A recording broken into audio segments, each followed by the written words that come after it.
Hello, everybody. Welcome to, was this Sunday night already? I can't believe the weekend is gone already. And happy Monday morning to those on the other side of the world. Thank you for joining and asking all of your questions of Spirit. And I'm excited once again to see what Spirit brings through. So before we get started, I would love for you to join me in sending love out to the world because when we all join together, it multiplies the love. Not just adds together, but it multiplies. And if you're watching this on replay, join us as well, because we're all going to join together outside of space and time and where that energy exists and have it flood out onto the earth. So I'm just going to take a deep breath to come back right here, right now.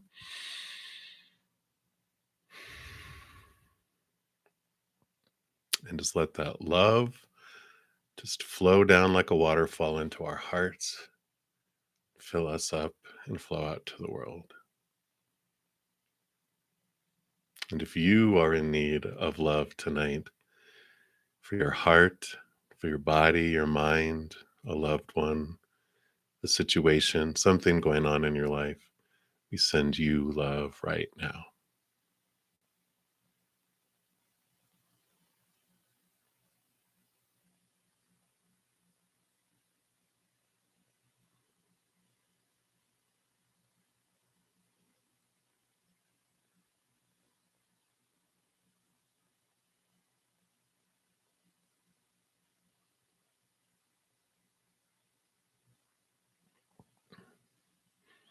Beautiful, beautiful. Thank you, thank you, thank you so much. All right. Well, before we jump into readings, we are just moments away, actually, on the other side of the world. You're already in the 1212 portal. So I did post here. Let me post it right now. So Spirit did give a special 1212 portal readings for each zodiac sign. So that is the playlist for that. If you want to check it out and see what this portal is bringing in for you. And I think that's all we're going to start off with now. And I'm just going to pop out the chat here and we will get going. Shrink this down, get it out of the way. All right.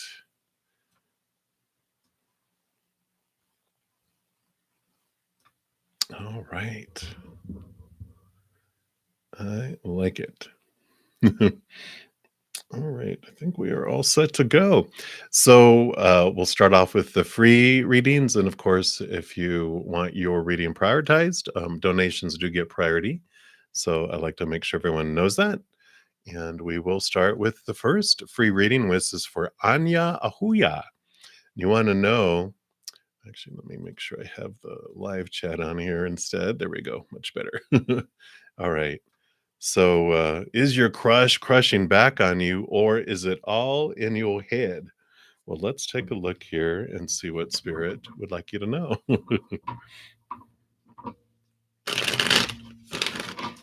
All right.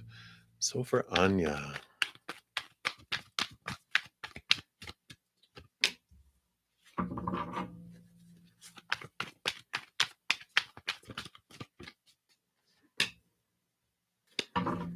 what else, please?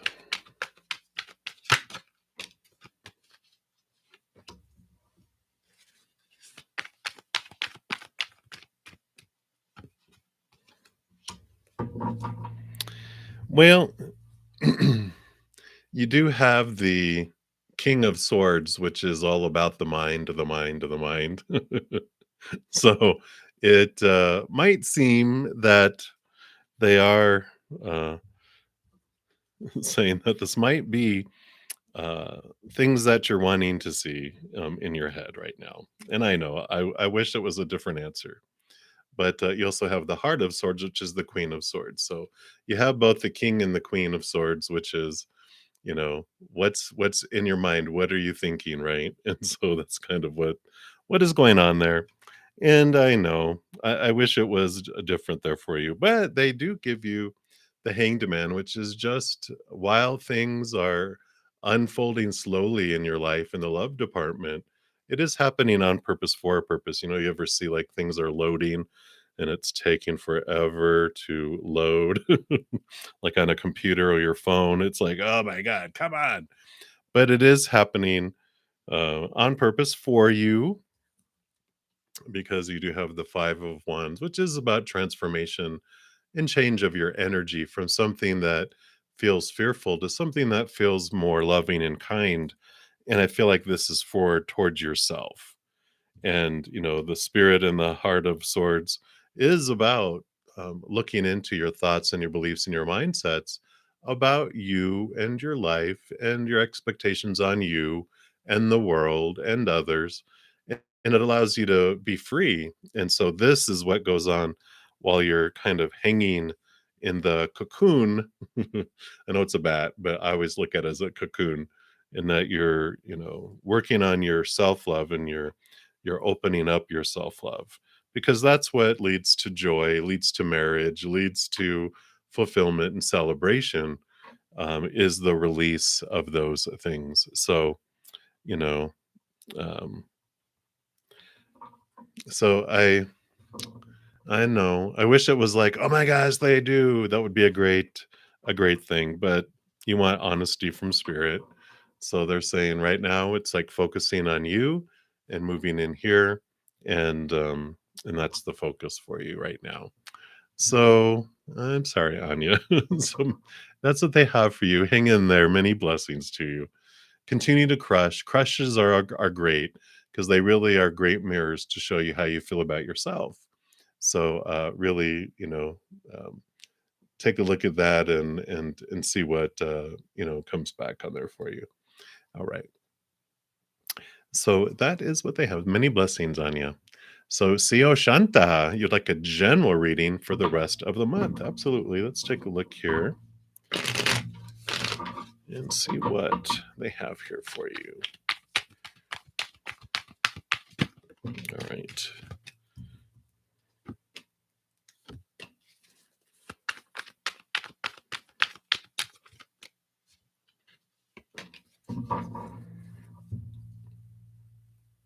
All right.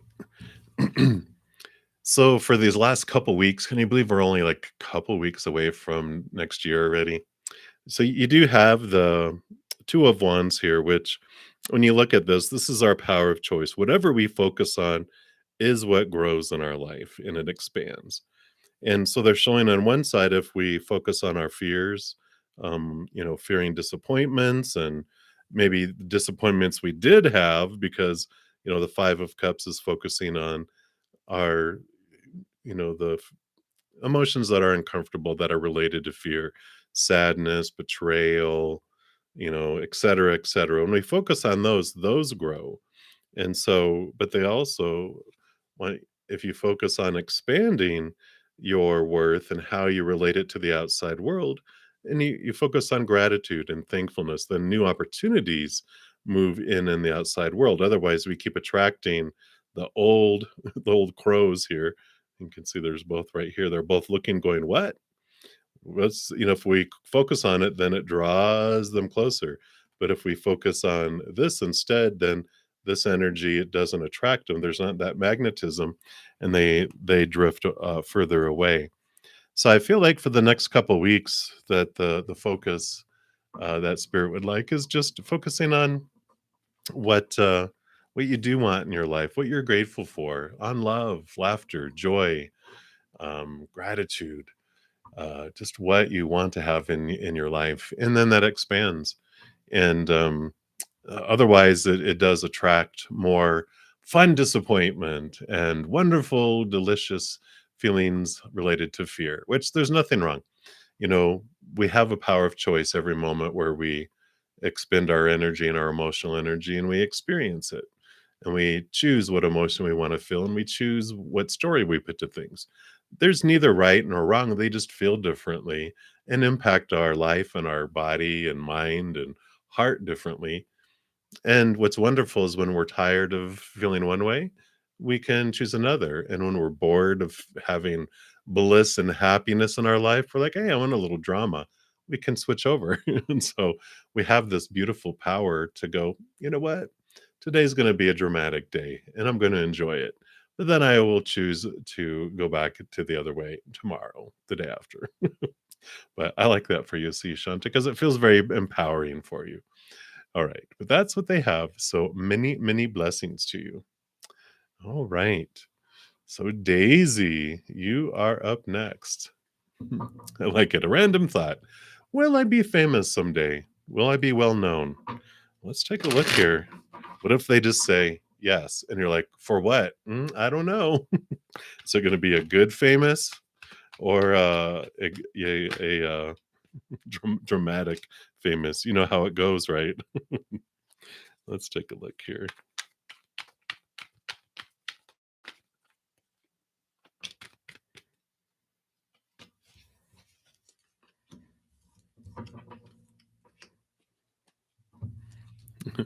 Well, you just never know. You got the 10 of wands and you have the chariot. Chariot is about movement. It is about um, victory. It is about power of choice.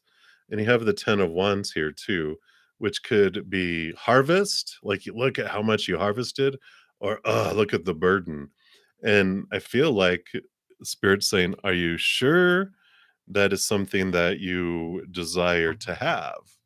Because I feel like it's within your choice of which route that you go, and that on one hand, you always talk to. I mean, I don't always talk to them, but I see them talking to people about like movie stars and people who are popular. And they're like, it's just your life is never the same. You don't have privacy. Your business is all out there, and they go, it can be a burden.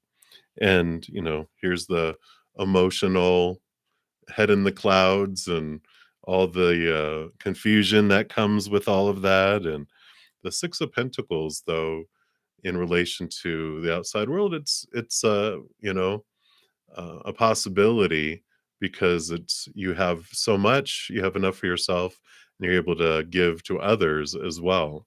So I almost feel like there's this, because this crown really stood out to me too. It's like you could really stand out and really be popular, and you will have the choice whether it's going to be a burden or it's going to be a harvest. And it can change from moment to moment, I imagine, right? It's like some days it's like, wow, this is great. And the other days you're just like, why did I want this? And then the next day you're happy again. And using your popularity, um, you know, to do things and to help people and use the popularity in a positive way. So I don't know what the crown is about. Are you wanting to be like Miss Universe?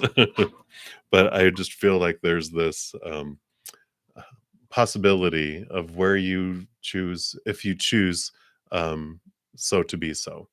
So I like that. It's like it's up to you, but you get to choose. I like it, because they're like, you're either way, you're gonna learn your lessons, but you can have a bigger impact if you are well known one day. And I feel like it's for good things, not for like, oh, drama. Did you ever see that girl on YouTube who did this and that and did that? You don't want to be that one, right? It's more the, wow, did you see that person that, uh, saved someone, or, gave this or influenced this thing, and I like that. So that's what I feel for you, Daisy. So many, many blessings to you. That's what they have for you right now. All right, so Skyfalls, um, are you going to have a good week? Well, let's take a look here and see what Spirit has for you here. What would they like you to know?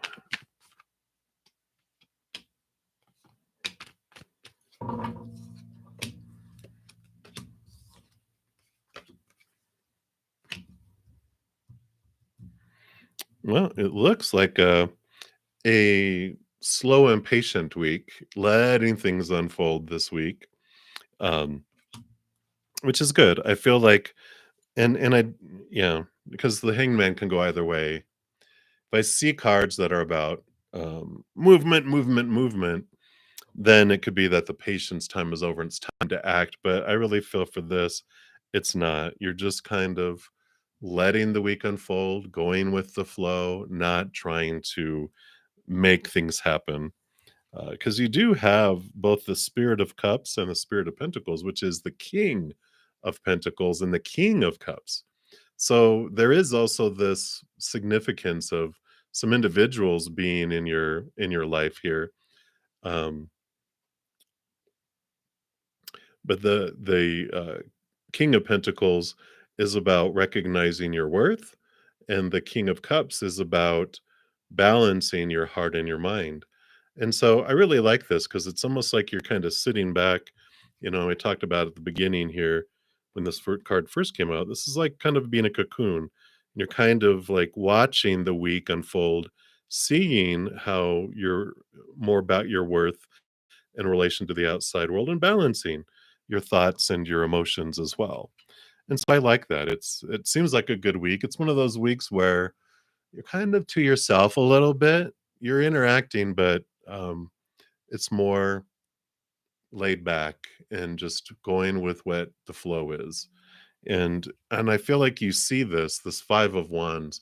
You see the week, you see people start off, and you're watching them competing, and you're watching them, um, almost seems like conflict and stuff going on. And then throughout the week, you see it turn into more of supporting one another, but you're not involved in the drama. You just are kind of watching it. It's like a watch and learn and reflect type of week for you, which I think is good because you're not in the drama going, okay, what did I learn this week by the bruises that I have on me from fighting with people, emotional bruises. This is more like you're just like, huh, look at that. What's going on? Huh, look what that's going on. Interesting.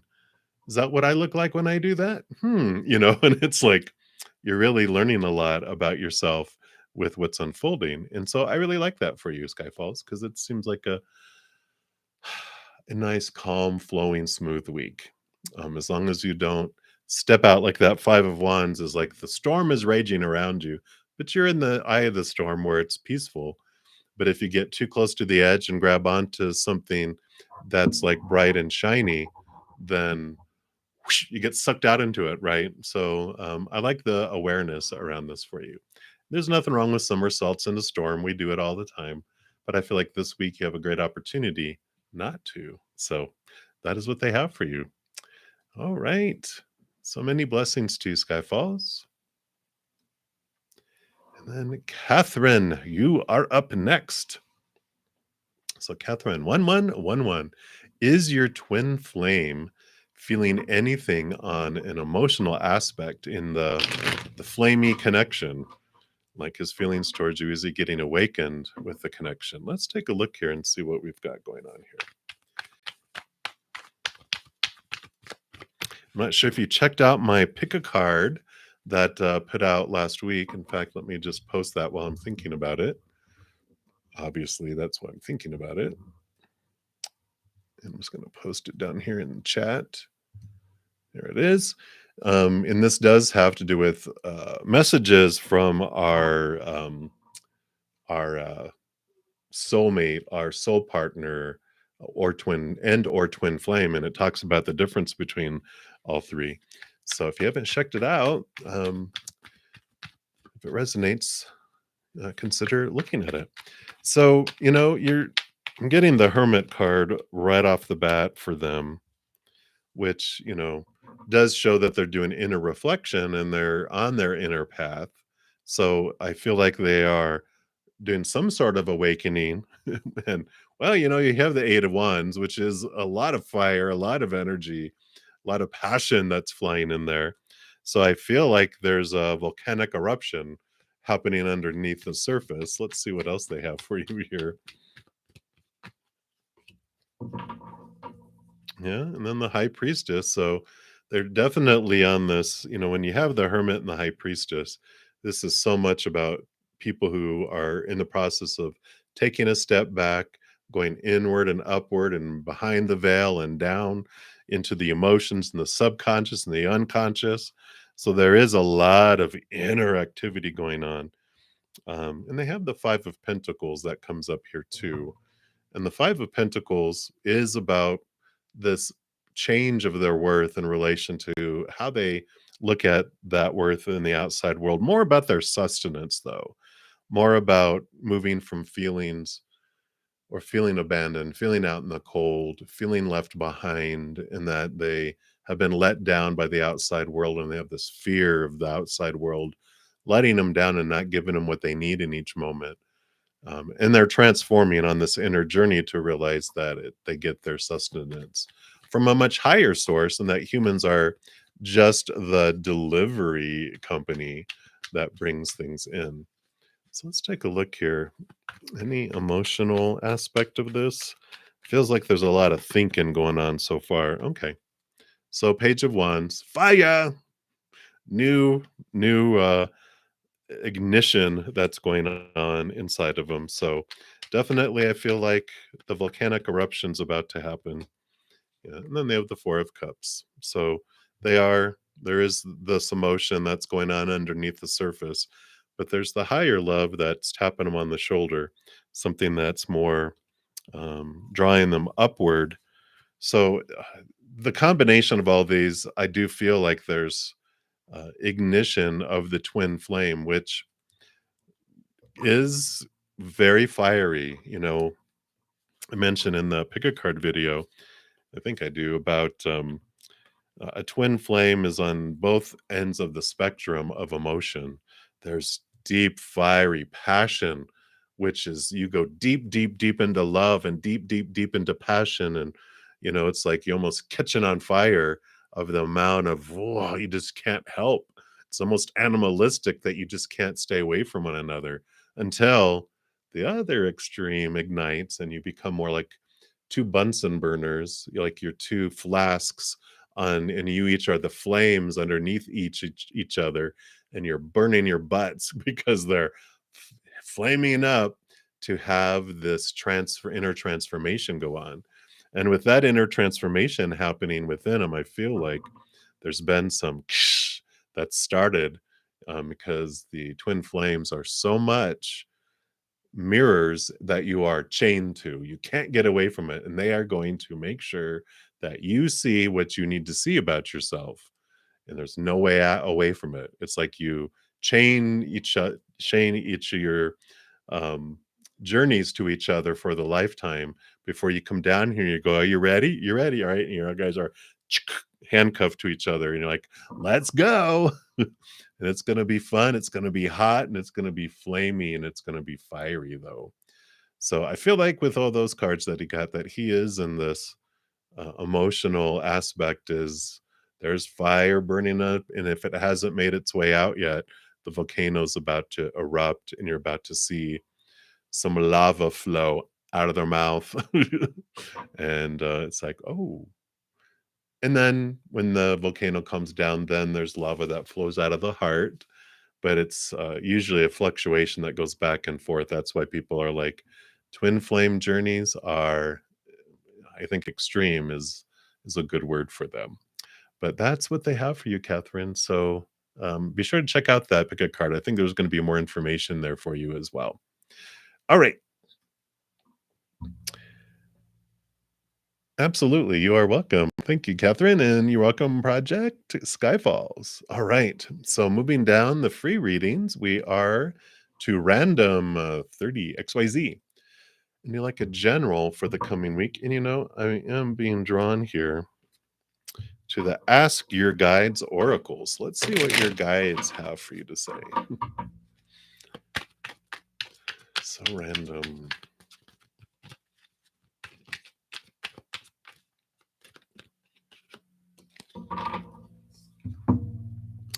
You got boredom. Yay. That's the kind of week we want. No drama where you're bored. And this is your spirit teachers coming in here. And let's see what they have. That's card number 4. So life is relatively stable and calm now. And yes, you've achieved a certain degree of predictability and comfort on a day to day basis. However, something is lacking in the way of fulfillment. Your spirit teachers gather in response to this emptiness. They gently remind you that there's more to your life than you're presently expressing. Expressing, and are calling on you to remember your soul commitments of purpose and contribution to your fellow human beings. They confirm what you already know in your heart. Focusing on your interests alone will not fill your void. Trust these beautiful guides as they lovingly urge you to open your heart and share your time and gifts with others. They wisely counsel you that the restlessness, emptiness, and boredom you feel isn't the result of something missing from your life or something you've yet to attain, but rather is the reaction to unexpressed talent, creativity, and love in your heart, things your soul longs to give. Your spirit teachers invite you to take advantage of your present peace and certainty and use your good fortune to involve yourself with those who are still struggling. For example, take a friend to lunch, help an elderly neighbor, volunteer at a literacy support organization, or spend more time with lonely relatives. Your spirit teacher's message to you: give more and your emptiness will subside. Wow. What a perfect time of the year for that, too. I know they probably need a lot of volunteers and different things, and there's a lot of people in nursing homes that don't have someone visiting them, or your own relatives, or your elderly neighbors, or whatever it may be. And you know what's in your heart and how you want to give that love. And now's the time to do it. So I think it's a great week for you to go, what do I want to do? How do I want to express this? So I like it random. So many blessings to you. Can't wait to see what you do. All right. So Mars, you are up next. So let's take a look here. So the final puzzle piece. You may have forsaken your creator. No, you get to experience what you want to experience. They support your journey. There's no supposed to, have to, or should in their part. So you're not manifesting for, though. So what would S and J be like? You need to choose between the two. Or you'd like to choose between the two. Maybe you don't. These days there's all sorts of relationships. I think there's a bunch on YouTube where there's three people living together in a marriage. Anyway, let's take a look here. So we'll look at S first, okay, and then what's the energy around J. So you've got the Spirit of Pentacles with S, which is earth energy, earth element energy, King of Pentacles, abundance, overflowing, really understanding your worth and your relation to the outside world. So you will learn through that interaction with them. It will feel abundant. And a lot of it is the Spirit of Pentacles, one of the big journeys that they experiences through the Four of Pentacles, because they go through the entire suit, right? So when they went through their Four of Pentacles journey, it was them looking for their foundation in the outside world and felt very unstable because of it, because relationships are unstable. People change or pass away. Situations aren't stable because they never stay the same, and things are unstable. Our bodies, our bank accounts, possessions, all that deteriorates. It breaks down. It um, gets stolen, it blows up, catches on fire. So they learn that all that outside stuff is unstable, and they end up turning inward and upward for their foundation, and that's where they get a solid foundation of their worth. And so that relationship will um, assist it and possibly ignite that journey with that. But it shows you in the end that you come out of it feeling very solid about your worth. And then Jay, well, J is the wish fulfillment card, the star card. So it feels like J is going to make you feel like, what? It's just, it is this almost wish come true kind of feeling as you experience that adventure. So it's very Aquarian energy as well, if that means anything. But it's yeah. So either way, it's both end up uh, in a good, positive place. Just one feels very bright, and the other one feels very solid, very earth energy, very air energy. So it's earth or air that you're dealing with between the two. So, um, and it's funny, and it's like if you didn't like that answer, like if they were like, "Yeah, Jay is the star, it's the wish fulfillment," and you're like, "No, I think S would," then you know your answer already. Which is funny because they're like, you know which one you want to choose is what they're saying, and you're just looking for a uh, a fall guy in case it doesn't work out the way you want it to. But you get to choose, which is awesome. But they're saying S is solid, J is wish fulfillment. So that's what they have for you, Mars. So enjoy the journey. Many blessings to you. All right. So, Himalayas, you are the next free reading. You want to know how will she view you? So, what will she think of you? Let's take a look here.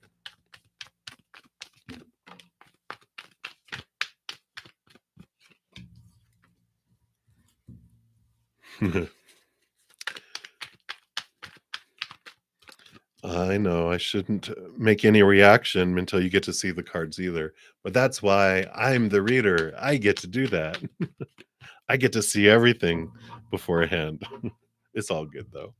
That's why I giggled. So you have the Fool card, which is you're like, what? She's going to see you as a fool? No, it's a ending of an old cycle, a new adventure, a new beginning, a new, just something totally new for them, and it's refreshing. It's adventurous. It's exciting.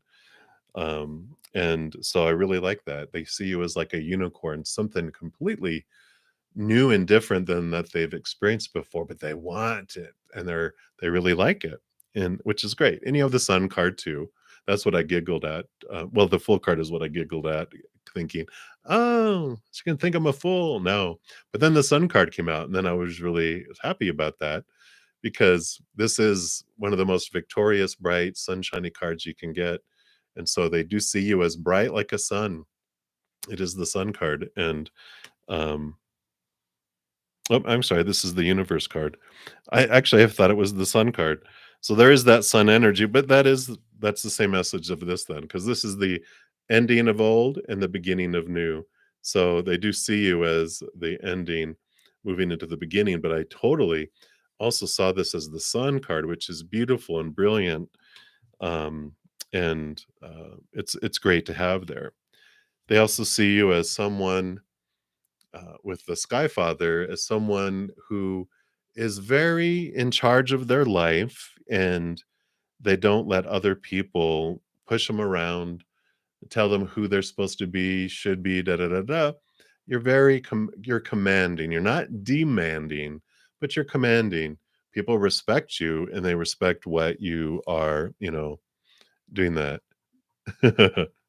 Yeah. So I do see that. Maybe that's why Spirit was like, see the sun. Don't look at the bottom.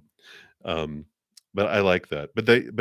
There's this um very strong strength around an emperor because they rule over kings, and so it's like they see you as someone who has a strong foundation, and safety, and they feel safe around you as well because of the presence that you command. And then you have the Two of Swords. And the Two of Swords shows someone who, when you're making decisions, that you do to have your mind and then also your heart. So they see someone who's balanced as well, that you don't make decisions strictly off of logic and facts and blah, blah, blah, blah, blah. You also bring emotion into it because sometimes the logical decision isn't a fun one, and it doesn't bring passion, it doesn't bring joy, it just checks off things on a list. So you do have this balance that comes in, and that's how they will see you. So I do like that about you. So many blessings. That's what they have right now for you, Himalayas. So many blessings.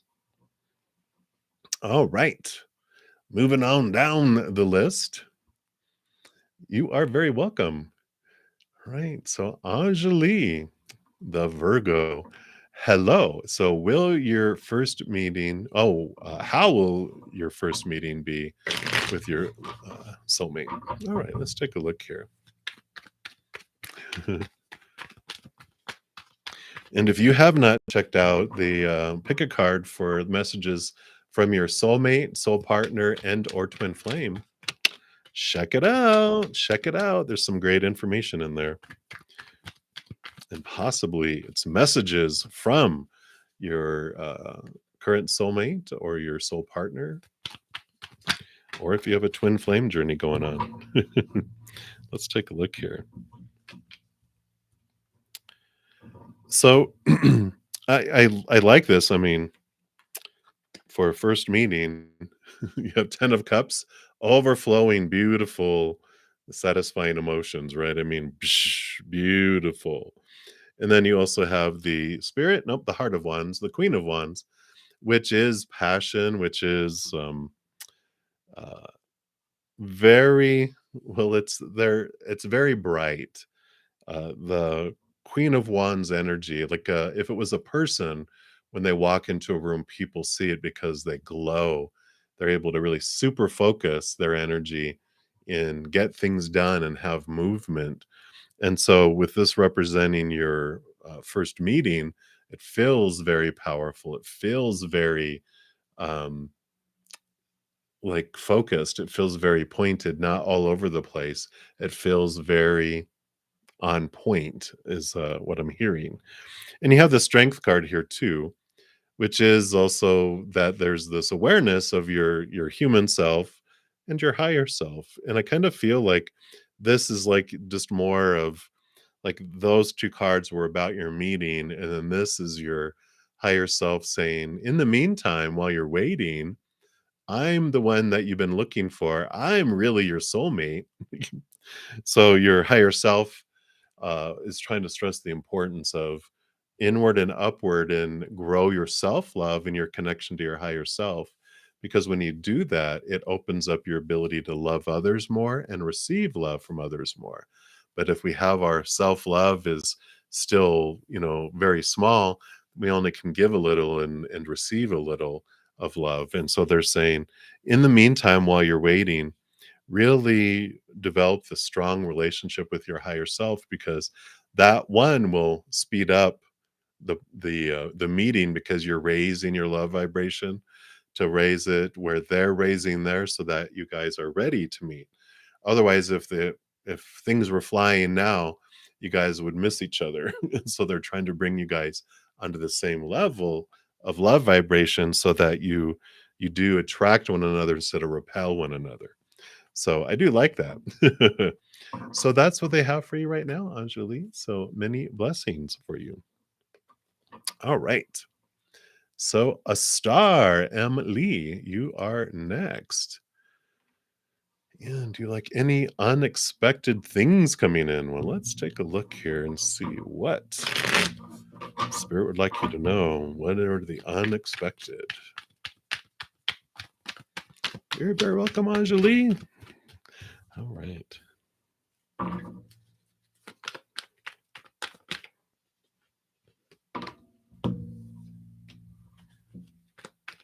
Well, that is unexpected. I know. I get a little punchy on my final night of my busy weekend when I'm on so much doing readings. I think I just get so much flood of energy, I get giddy.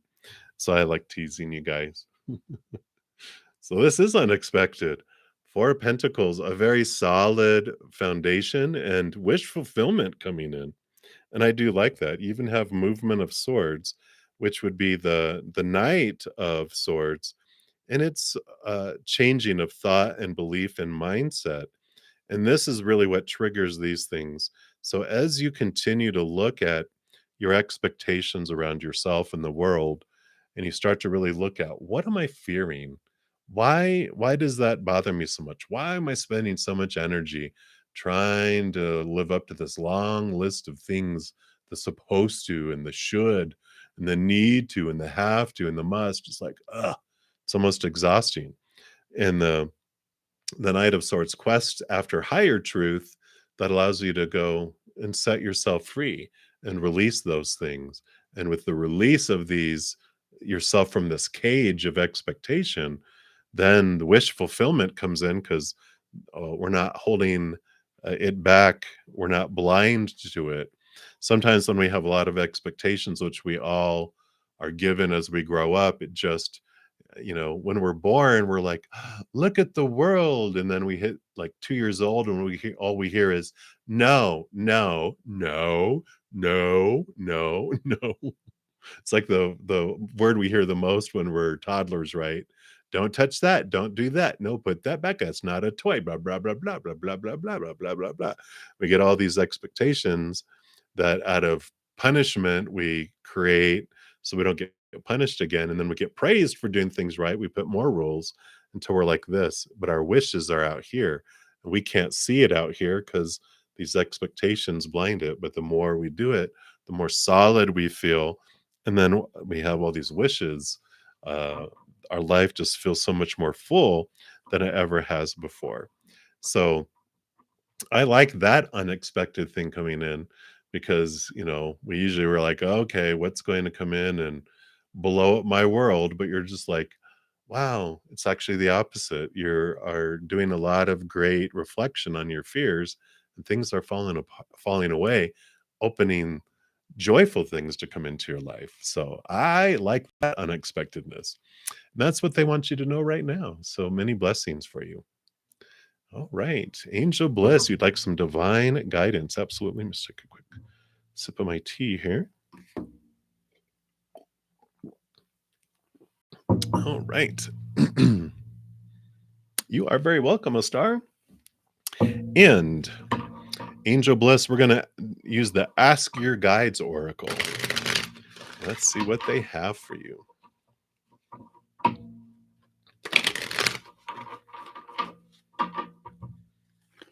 right. All right. Well, there we go. So you got deprivation. Oh, what? But it says prosperity guides. So this is good. You've got the guides that are the experts in their field to assist you. So that's good.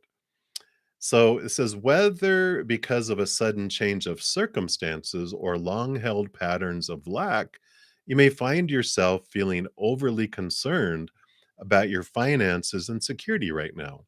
You might be worrying that there won't be enough to meet your needs, so you're trying to conserve every penny.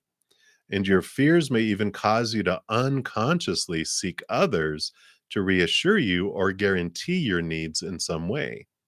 The trouble with allowing these fears to take over is that your insecurity will be felt by others and they will step back, fearful of being used for your security, creating a cycle of even more deprivation.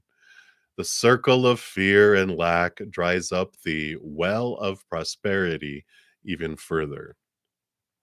Happily, your prosperity guides are here to help you reverse the vibration. They inform you that hoarding or withholding in any way goes against the divine flow of the universe, and it's the opposite of what's called for to create prosperity. The universal laws of prosperity state that we receive what we give. The universe does not lack. Lack only exists in our minds. The true source of poverty is an indication that we've disconnected from our divine source, which causes low self esteem. This is the true source of lack in every area or any area of life, whether it's money, comfort, security, or even love. To get back into the flow of things, your prosperity guides urge you to reconnect to the source by being generous in all ways. Any stingy tendencies, even with yourself, only keep you cut off from divine supply. Reclaim your self esteem by recognizing that you're a trust fund baby of the universe. I love that. I have to remember that. We are trust fund babies of the universe. Your needs will be met easily if you open your heart to receiving the universe gifts. Connect to this flow by sharing what you can: a smile, a compliment, your assistance, your time. Your prosperity guides message: tap into the abundance of the universe by sharing your heart. I like it. Trust fund baby of the universe. Boom. You're the Paris Hilton of the universe. But I like that. So definitely blessings, definitely.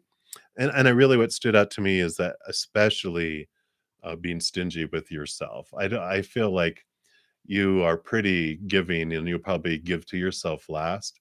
But I feel like they're saying give to yourself first right now, because that allows you, because I know that's how I can get to.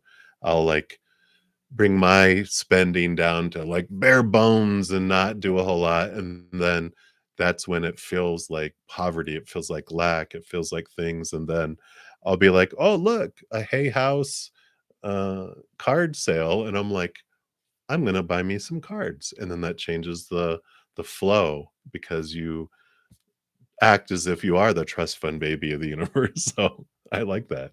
So many blessings to Angel Bliss. Can't wait to see what happens. All right, so that's what they have for you. All right, Caleb B, you are up next. So, will you and your ex ever be in communication again? Let's take a look. I'm going to use the Transient Tarot, which is one of my new card decks that I got. They were on sale, like $8 each. I only got 3 because you got free shipping. I know, right? Where there's a will, there's a way. All right, so let's take a look here, Kayla. All right. What we got here.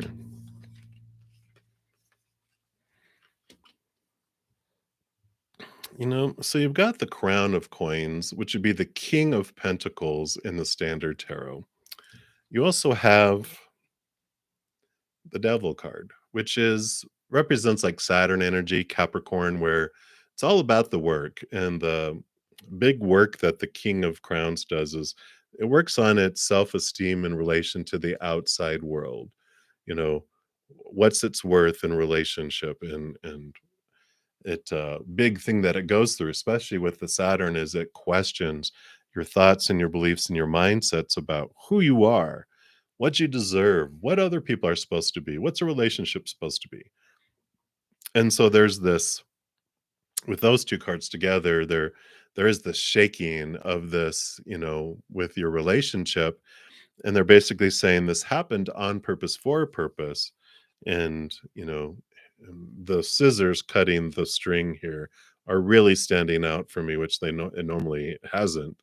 But it's like cutting the soul tie, that because the lesson has been learned, the purpose has been done, and so the communication is being cut off, and it was cut off.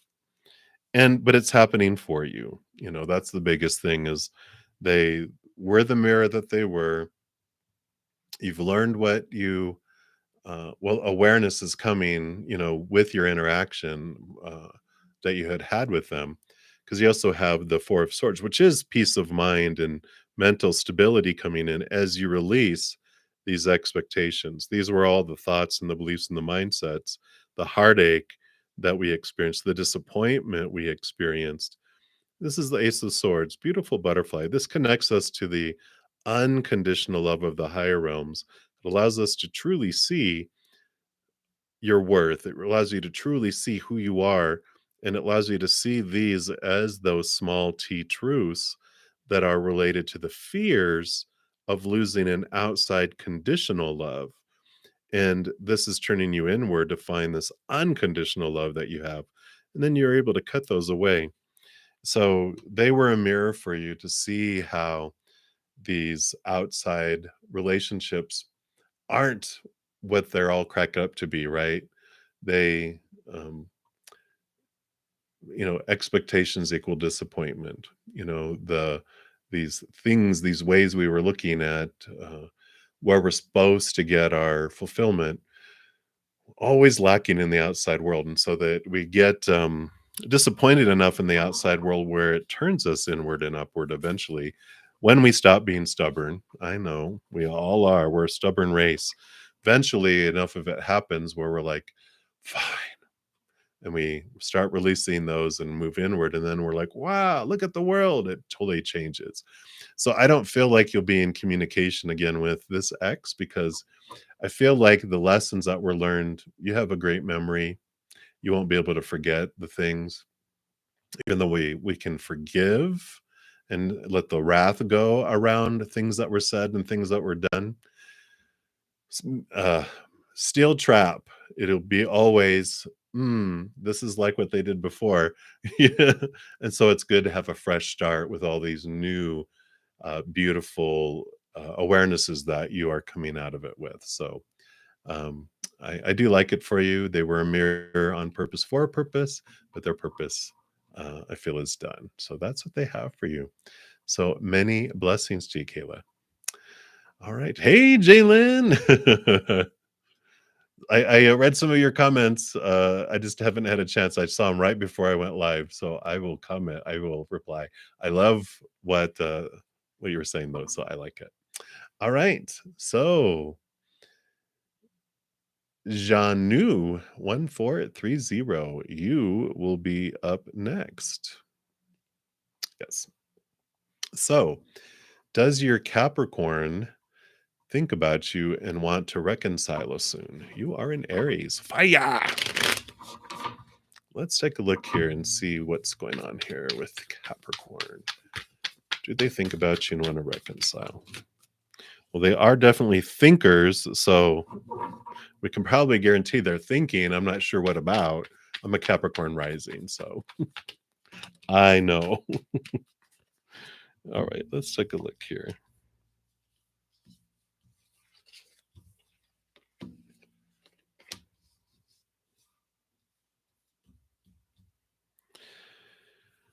So if there's like this energetic block that's going on here with the 9 of Wands. So there's, you can like kind of look at it this way, like there's this wall that's keeping them from wanting to move um, out of where they're at right now. They're in this hanged man, which is about kind of like in a cocoon where they are. I feel like they've pulled back. The caterpillar has made the cocoon. They are doing thinking, definitely, because they've got the Ace of Swords, but they're pursuing this higher knowledge. These trying to look at things from this higher perspective, uh, and they also have the revealer. Yeah, they call it the revealer, which is the high priestess in the standard tower, which again is about stepping back, looking inward and upward and down into the subconscious, the unconscious, and really evaluating things. So they very much are in a cocoon.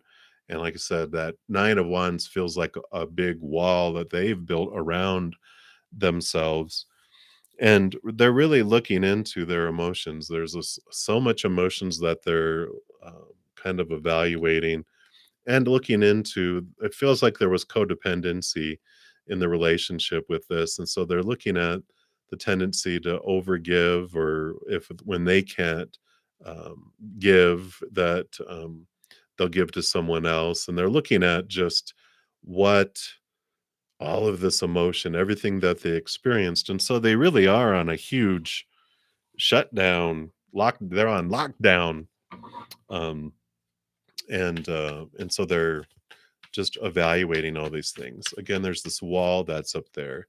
So I don't think he's thinking about you in a way like, oh, I miss them, I want to be back with them type of thing.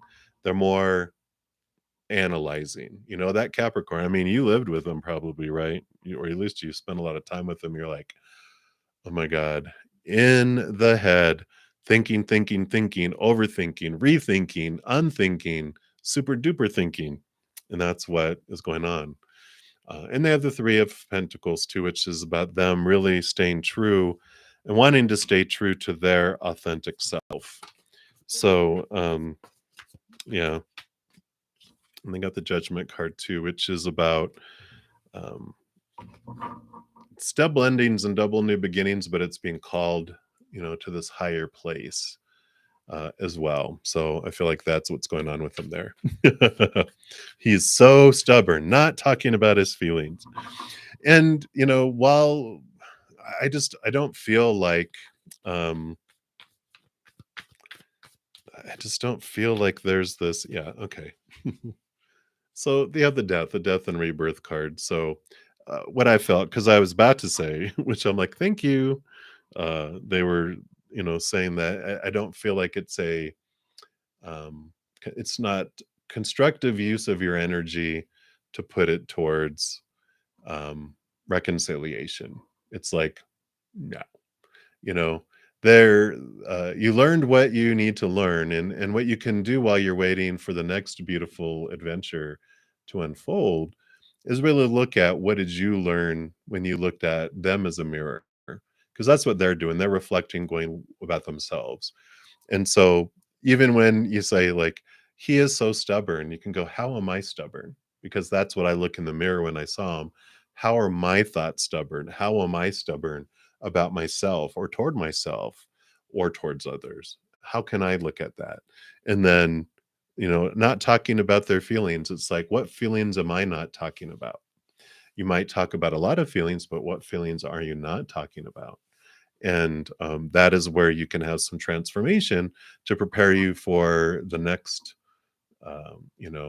individual to come into your life. Because when we work on that, our vibration changes. We don't bring it back in the same type of person. We bring in someone more in alignment, and the more we raise our vibration, we draw different people into our life. And I kind of feel that's what's going on there. All right.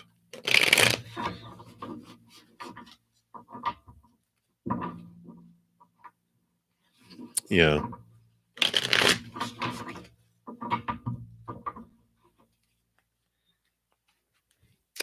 So that's what they have for you, Janu. So many blessings to you. All right. So Christy O'Connor, hello. You are up. Nice to see you again. Glad you are here. Divine message would be lovely. Yeah, and I do have these beautiful Ask Your Guides cards, and they are also calling your name. So let's take a look here.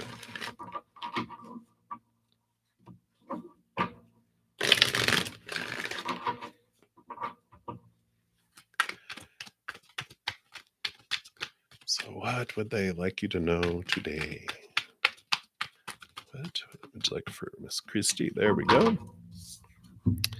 You've got Life Force, Aphrodite. I like that. Very bright. Boom, boom. That is card number 45.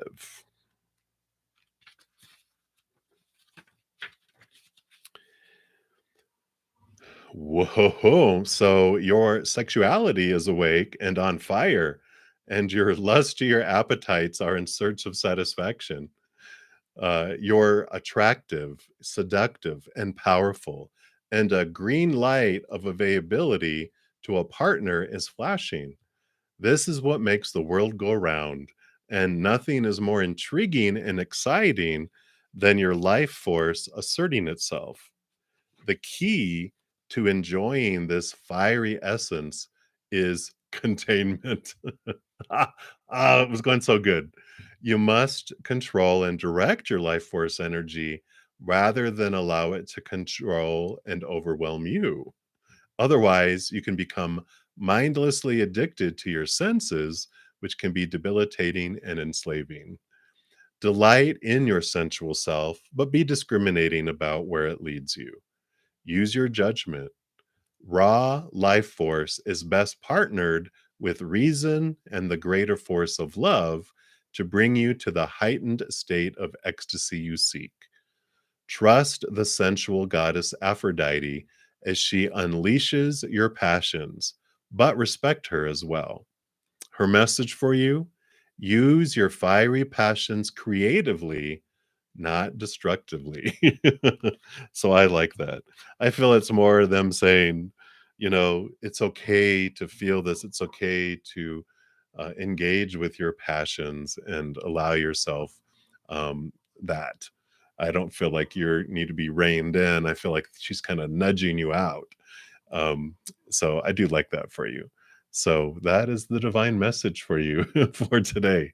So enjoy the fire, Christy. Many blessings. All right. Pooja Gupta, you are up next. All right.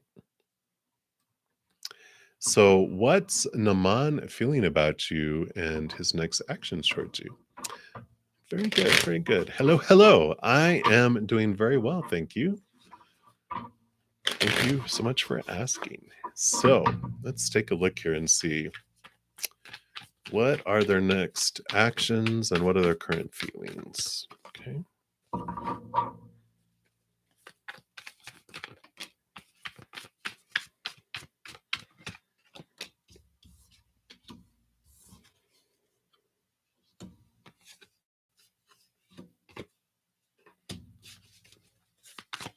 Let me just get clarification on this last one here.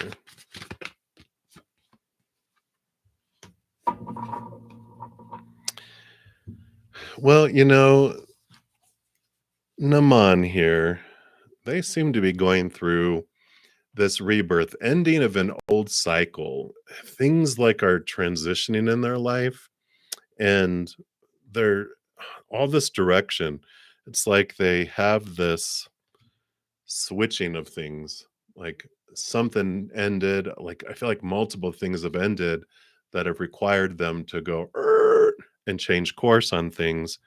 And it makes sense with what's coming up here because you got the 5 of coins, which is about, I feel like they have concerns about their sustenance and where they get their their all their needs from, like more physical, like money and food and living and job and this and that and this and that.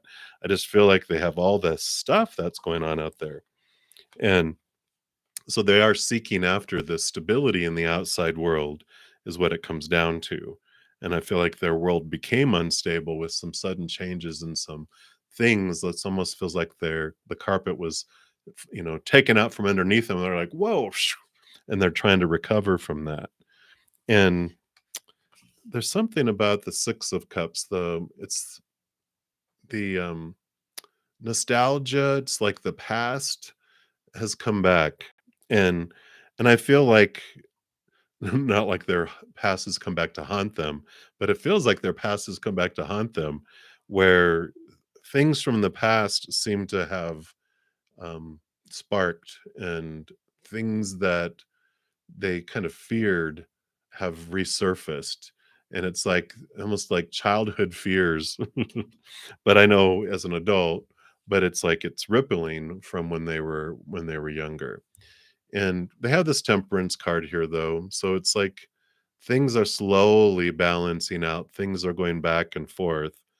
But whatever this thing from the past, it could be maybe family members, that there's just some clashes with family.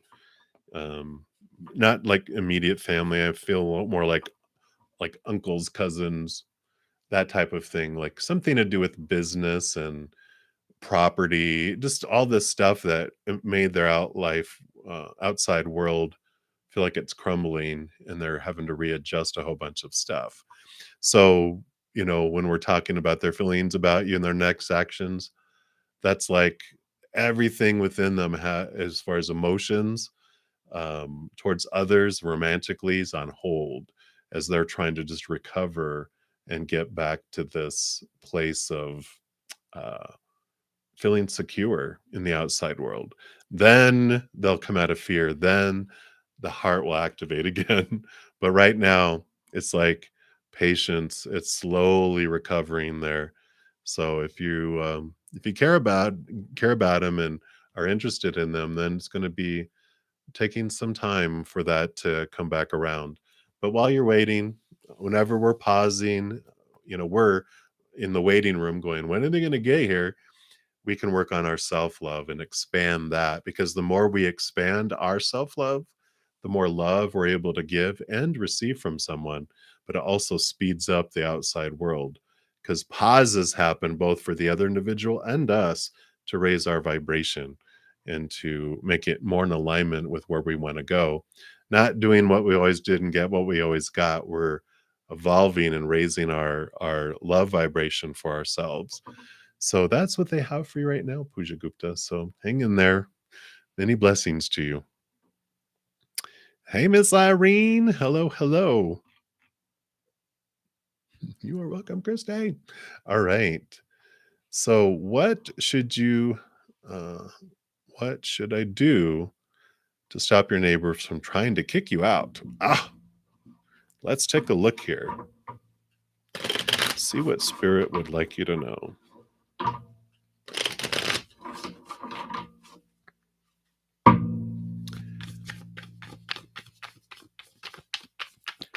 So what about this neighbor situation? Okay. All right. I know that's what you were telling me. All right. Let me just get a couple more cards here. Okay.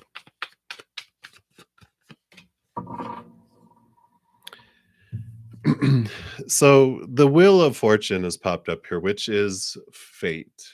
And it is about endings and beginnings, and that things get moved into our life on purpose and moved out of our life on purpose, like the tower. But this is like, and that we have these all these fated events that come into our life, and everything unfolds for us.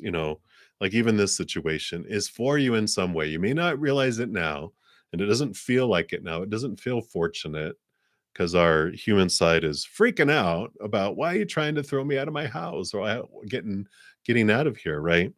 But everything happens on purpose for a purpose. And when we're able to take a step back out of fear, then we're able to see things, more clearly in our lives too. Because you do have the Nine of Swords, which is the nightmare insomnia card. So many fears, so many supposed tos and shoulds and need tos and have tos that we're trying to fulfill in the outside world, that this is overwhelming. It's almost got you to the point of exhaustion. And we have the four coins. We have the number four, which is the Emperor. They call it the Defender on here, which this is about stability and really getting a hold of our life in solid ways. And then they want me to look at this one. So your last card here is the Seven of Pentacles, which the Seven of Pentacles is about. One, it's about what's the last thing that grows on a fruit tree? The fruit. But it's also, when we see the fruit, that it represents a change in the direction of where we're investing our energy.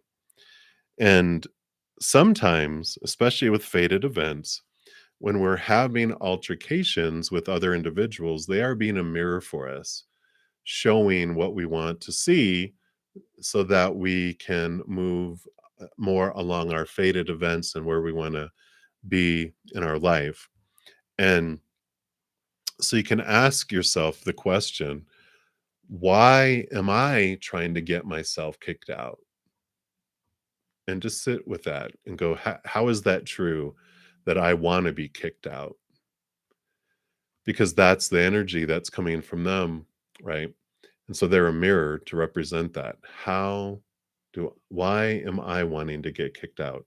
Do I not really, is there a lot of burden? Is there a lot of fears about where I live and able to afford it, or, whatever it might be? Because they're bringing back a memory of, there was an individual who they were so, they had a car that was too expensive. They had a house that was much more than they could really afford. And that's why they had roommates, but the roommates left them high and dry. And they were constantly in anxiety, even when they had roommates, about having enough, having enough, having enough. But they said they had to move and they downsized, and they loaded up all their stuff, and they came to repossess the car. When he's sitting there getting ready to get into his lower end car that he had purchased instead, and he was leaving this expensive house. He felt this relief flow over him, and he didn't realize how stressed he was and how much fear he had around losing everything until he lost it. And then he was like, it was more anxiety, and he was okay. He realized how all of that happened because he was so much more happy in getting into the smaller home, and he had plenty of extra money. He didn't need roommates, and he was like, "Why did I want that big house? Why did I want those things?" But it was because of what happened. It allowed him to really see what is going on and release. And so you can ask yourself, why are you trying to get yourself kicked out? And if not, if you don't find anything in that search, then ask what is going on between and what other mirror are they showing you? Like if you look at them and you're going, they are stupid, you're like, oh, how are my thoughts stupid?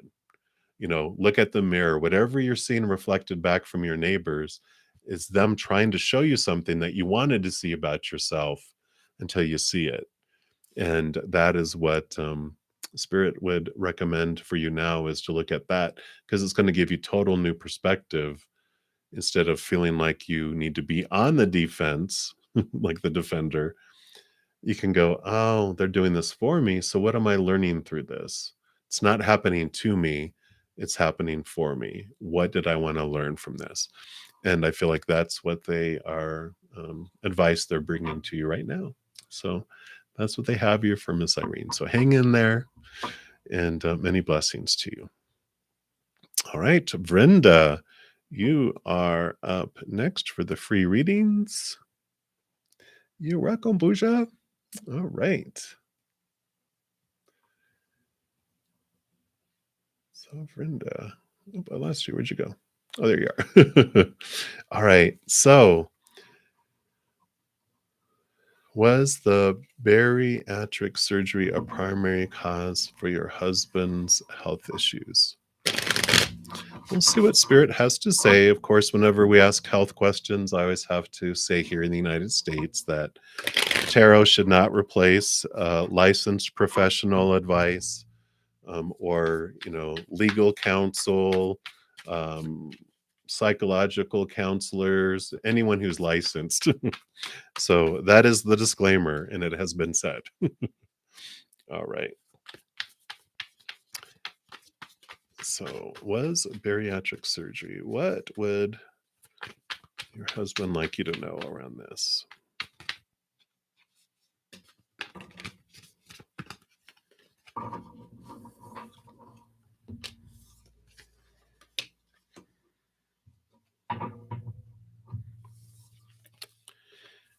So, your husband's so funny.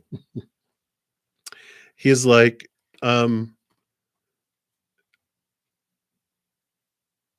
focus because there's a lot of energy. He goes, all this energy that you're investing in this thinking, he goes, invest it somewhere else. He's basically saying, don't worry anymore about, you know, the cause. He was like, it was designed, it all happened on purpose for a purpose. I would love for you to focus your energy on, instead of what, fears and what you didn't want to have happen, or what was missing, focus on what you're grateful for. Focus on unconditional love and joy and peace and laughter, and expand that in your life, because all this energy invested in this thinking and in this area is just growing that, and that's not healthy for you. He wants health for you, and health is focusing for you on these other things, and let everyone else take care of them, take care of it.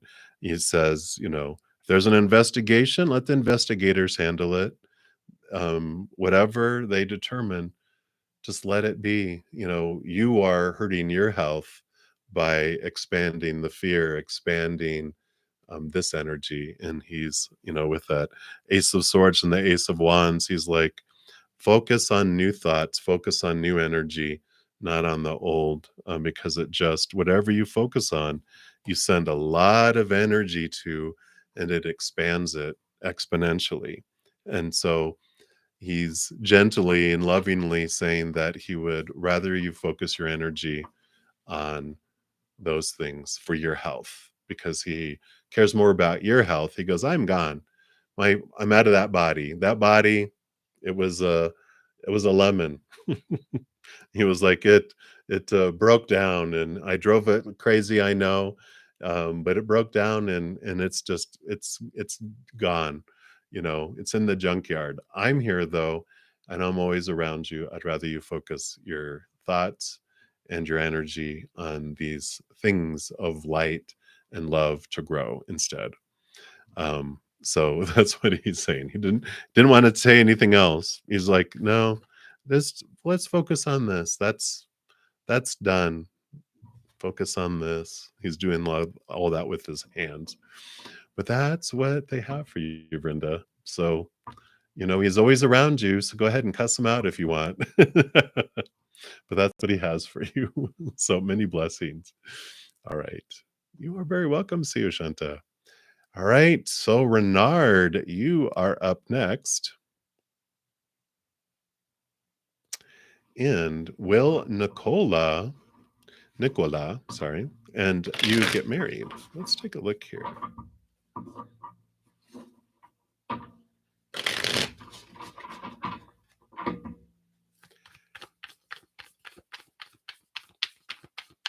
Will you and Nicola get married? Okay. All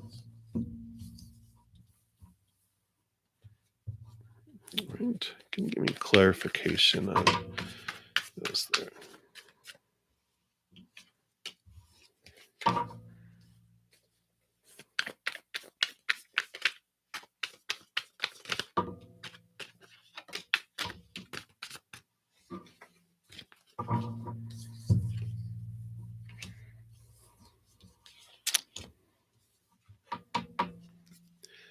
So we've got the universe card here, which is the world card in the standard tarot. Actually, they do call it the world card in this one, which is ending of an old cycle and the beginning of new things. There's this Three of Wands that came in here too, which Three of Wands is about going a different direction. And, I'm really seeing here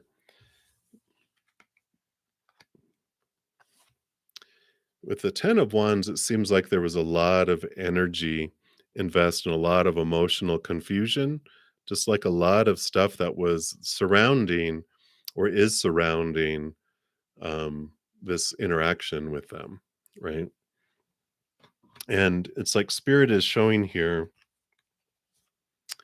the Hermit card, which is about stepping back and being inward and more to yourself with this innocence. Oh, what they call it, apprentice on this one, apprentice of swords, which is the page of swords, which is about new communication, but new thoughts and new beliefs.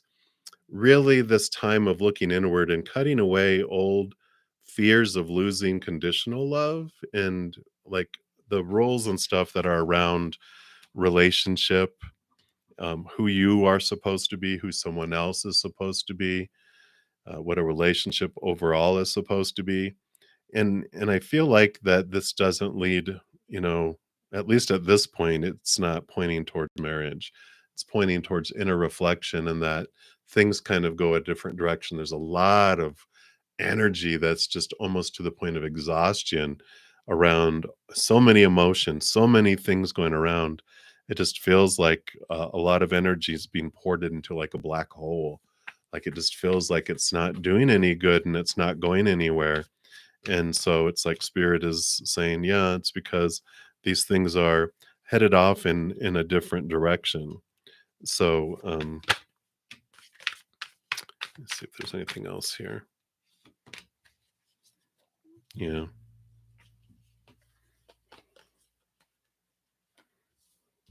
Because we got the Two of Wands, which is really about, you see how there's this the Six of Pentacles. This is like the codependency awareness card around relationships, and the Two of Wands is about whatever we're focusing on is expanding. And this usually means that there's someone in the relationship that's an overgiver and doesn't allow the other person to give to him because of this codependence tendency they've had in their lives where they don't feel they deserve to receive. And so they'll give and give and give and allow one to come back. But this person wants to give 99 more back too, but they won't let them. So they end up giving outside somewhere else, either workaholism, going to the gym, hobbies with their friends or affairs, and that type of thing. And I feel like this is the energy that there is going on, and that this hermit is having you go inward to be able to have you be able to see whatever side you're on of that, and so that you can have that a healthy type of relationship that is more in alignment with what you truly deserve instead of what you feel you think you deserve. So they're having this reflection to work on that. And then you do then have this ability to have a beautiful relationship full of passion where it's giving and receiving equally. But right now, with this relationship, with where it stands, the energy's not there and it would end up someone cheating on someone, and that's why it's the pause is being put on there. If you think of like the Two of Wands, like a pause button, it's like that's why it's not headed that way right now. And that you're being guided to turn inward to look at you. You can't do anything about them. They have to work on themselves, but they're having you turn inward to understand your relationship in that giving or the overgiving, or that, the tendency to, if you can't give, that you give it somewhere else. So that's what they have for you right now. I know that was a lot, but this is what they want you to know right now. And what's great is that you can rewind on YouTube and you can listen to that a few times and go, okay, let me listen to that again, because I know it was a lot of information, but that's what they have for you right now. So many blessings to you. All right. Continue going down the list. All right. And Cutie Pie Aditi. So, if you choose a musical career, how will your future be? Any luck like BTS? Well, let's take a look.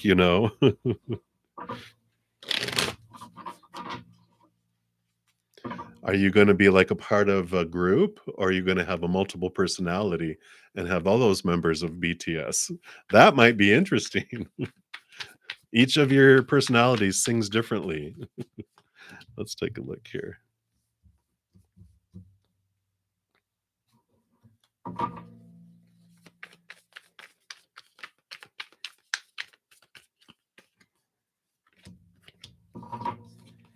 Yeah, you have the Ace of Wands, which shows that you have the passion and the desire. And the Sun card would be victory and being in the spotlight, being in the sunlight. So those are good. The only thing you'd have to really look at is your own thoughts and beliefs and mindsets that would steal this away from you. Your thoughts are the ones that would limit you and would stop you. But you have the capacity to get into the spotlight, maybe not like to the worldwide renown of BTS right away, but there's this possibility. You have the passion, the drive, and the energy, and so you do have this ability to get into the spotlight. But it's really like looking into the whys. That's why that Seven of Swords is there. Is um, do I want why do I want to do this? Is it because I want to share my heart? I want to touch people's lives? Or is like I want to be popular, I want the popularity, I want the money. And that, of course, is what would steal it away from you, because if you focus on those things, people aren't you can tell the people that sing from the heart and because they want to share. It's just like, wow, like Adele, right? You can just tell when she sings, it's like, ugh, it just goes to your heart. But if it's ever singing for popularity, stuff you've heard people like that, and you're just like, it just doesn't move you. And that's what, I feel for you, is their focus there. So I like it. So remember us and you make it big. All right. So many blessings to you, cutie pie. All right. Hey, Heather Lawson. So let's take a look here. So you would like a general reading about what or who is coming towards you, and how does Dwayne see you? So I'll combine all those together. I just with the free readings, I try to kind of put them all in one so I can get through as many people as possible. So we'll see what spirit brings through here for you. So Dwayne, how does Dwayne see you? Okay. And then who or what is coming towards you?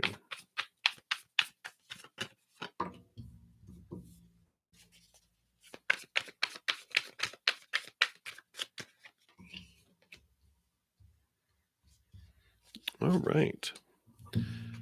So I just asked for one card on Dwayne, how he sees it, and it's like mixed. There's the 10 of wands usually goes one way or another, and they said it's both. 10 of wands is there's moments that they're like, wow, there's this abundance, and they see it as a harvest. And then there's others it feels like a burden, which it's like, hey, I'm high maintenance and I'm worth it. But you know, it's like extremes for them. It's either really one way or really another. And that may not have anything to do with you either. That has to do with how, because they see you through their eyes and you're a mirror. So whatever they see is about them, not about you. So, it's what did they say? I'm rubber, you're glue, whatever you say bounces off of me and sticks on you. That's really what this is about. When we look at how does someone see me? Well, they don't see you. They're looking in you as a mirror. So they really don't see you. They see themselves in you. And so, when you're looking at this, you can kind of chuckle like, oh, this is, if they say you're high maintenance, you're like, oh, so he thinks he's high maintenance. Interesting. You can really see it that way. What you can see is, what do you see when you look in him? Right? Because that's really telling you how you see yourself. So they're switching it around on you. And then what or who is coming towards you? You do have a champion that's coming, which are knights. And you have the champion of vessels, which is the Knight of Cups. And you have the champion of coins, which is the Knight of Pentacles. So both of these are questing for higher things, for higher love, and for a higher sense of your worth in relation to the outside world. Yeah. And then you have the defender. So it's like all this strong energy coming in. But I don't feel like it's a person. I feel like this is a what for your life. Like this is you. You are the quester and you are the emperor. You're the emperor sending out the knights on the quest for these things, and you are like implementing your control over your life. I feel like you are just like, I am just tired of waiting on everyone else to step up, and I'm going to step up for me. It's almost like if you ever the olden melodrama where there's a maiden that's tied to the railroad tracks by the villain with the little mustache and the big black hat, nyah, nyah, nyah. He's tied her to the railroad tracks, and the hero is supposed to arrive to rescue the maiden. And the train's coming, and the maiden's like, hello, looking at her watch. Come on, come rescue me. The train's getting closer. She's like, come on, where are you?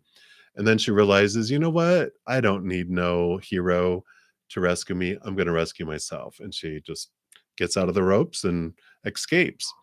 And that is what I feel for you, like you're going through. It's like, I am not a maiden in distress.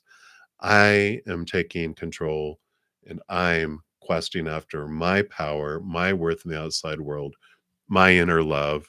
and I'm looking at this. And that's what I really feel Spirit is wanting for you right now, is to just realize your power, and that anyone that you look at, that you're seeing things, it's you're looking in a mirror, just like anyone that is saying anything about you're this and you're that, and like, do you realize three fingers are pointing back at you? You are, I'm just a mirror. If you think I'm funny looking, you're really looking in a mirror, you know. And so that's what they have for you right now, Heather. So many blessings to you. All right. Continue going down the list here. Thank you guys so much for being here and for all the thumbs up you give the video. It helps so much to help spread the love. And so the YouTube algorithm loves those, and it actually will share more videos with other people with that. And it's the perfect price, free. So tapping that, thank you so much for being a part of spreading the love. All right. So Todoroki Soto, you are up next. You'd like a general reading, and I am being drawn here to the Power of Surrender deck. Let me just take a quick sip here.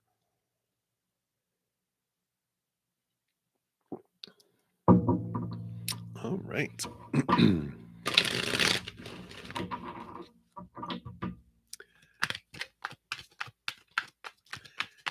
So, what would you like? Okay. So you got surrender to the beauty of the natural world. I like that. Says take a relaxing break and spend time in nature. Replenish yourself by feeling the beauty and the ecstasy there. So definitely a message from Spirit that it is time for kind of like a mother nature, mother nurture, you know, time to nurture yourself, get away from all the chaos, get away from all the noise, so that you can just kind of clear your head and see things from a calm, serene point of view. Um, so they really do have that. I'm coming in here. Yeah, because yeah, the peace of mind card coming in. So definitely stepping away allows you to really see things from a different perspective. It allows you to, you know, when we're around the chaos all the time, we have our little small t truths that sneak in, that are the fears of losing conditional love, the fears of failure, the fears of what will people think, blah, blah, blah, right? But when we get away from everything out into nature, it just kind of clears us, and we will take deep breaths and come out of that fear, come out of I call it the cat mind, which it's funny that there's a cat here, which the cat mind is when we go into fear, it hisses and attacks, or hisses and runs, or hisses and attacks and then runs.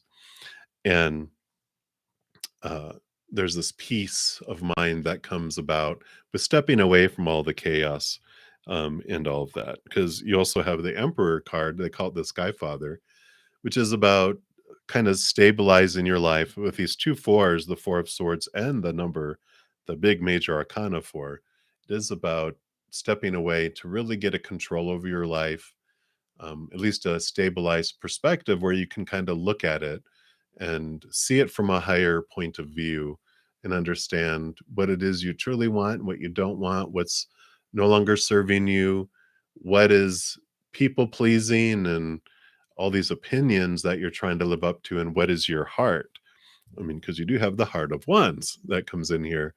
And the heart of wands is this energy of, where are you investing your energy? What do you want to grow? They have a great ability to super focus instead of having it in a bunch of different areas of life. You get to like zero it in. Instead of focusing on 10 things, you're bringing it down to a couple. And so all that energy, it's like checkers. If you move all of your pieces up like one, all of them go up one spot if you have 10 pieces.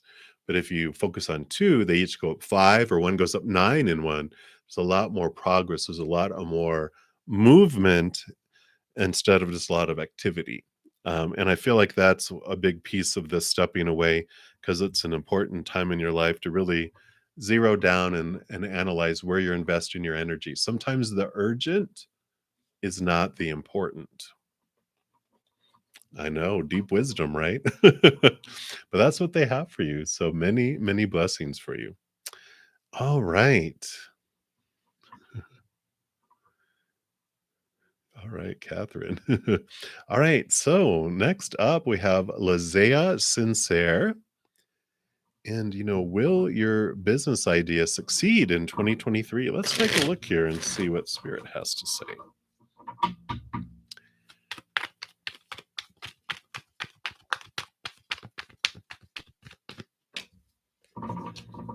Oh, I like it. You have the Magician, which the Magician talks about uh, you have the ability to make things happen. You have everything you need within you. It just takes you focus in your energy and what you want to grow and what you're like when you focus on what you do want and what you're grateful for and peace and laughter and all these positive things, that energy takes you forward. But when we focus on what we're fearing, what we feel we're missing, what we don't want in our life, we grow that instead. And so it's really about taking responsibility of where you point your magic wand and where that energy grows. And so I really like that because you either will feel like it's a harvest when you're focusing on all this stuff and this beautiful stuff coming in, or it'll feel like it's a burden. And it's the energy of where you're investing it is what's going to make it feel like one or the other. You also have the Innocence of Swords, which is the Page of Swords. New ideas, new communication, letting go of old ways of thinking that no longer serve you, those that are of fear. See things from a higher perspective. So I like this for you. It's all within your hands, is what I'm getting. It's like the um, wherever you invest your energy in each moment is what's going to grow it. So you can either have this beautiful harvest of all this because your energy you're focusing in on the light and the love and the bright, what you do want, rather than fearing and focusing on what you don't want and all that, because whatever you feed is what grows. And so the harvest will depend on which side that you focus that energy on. So I like it because great possibilities. So I feel like you are a bright soul, that you try to look to the brighter side of things anyway. But they're saying that, yes, as long as you keep doing that and go in this direction, then that does end up very successful for you. So I like it. So that's what they have for you. Many, many blessings to you. All right. Very good. All right. Hey, VD, welcome, welcome. So, what is your current state of creativity and what can you do to improve it? Will help you excel in your fashion career. Absolutely. Let's take a look here, see what they have here for you. Hey, Deb, love and light to you. All right.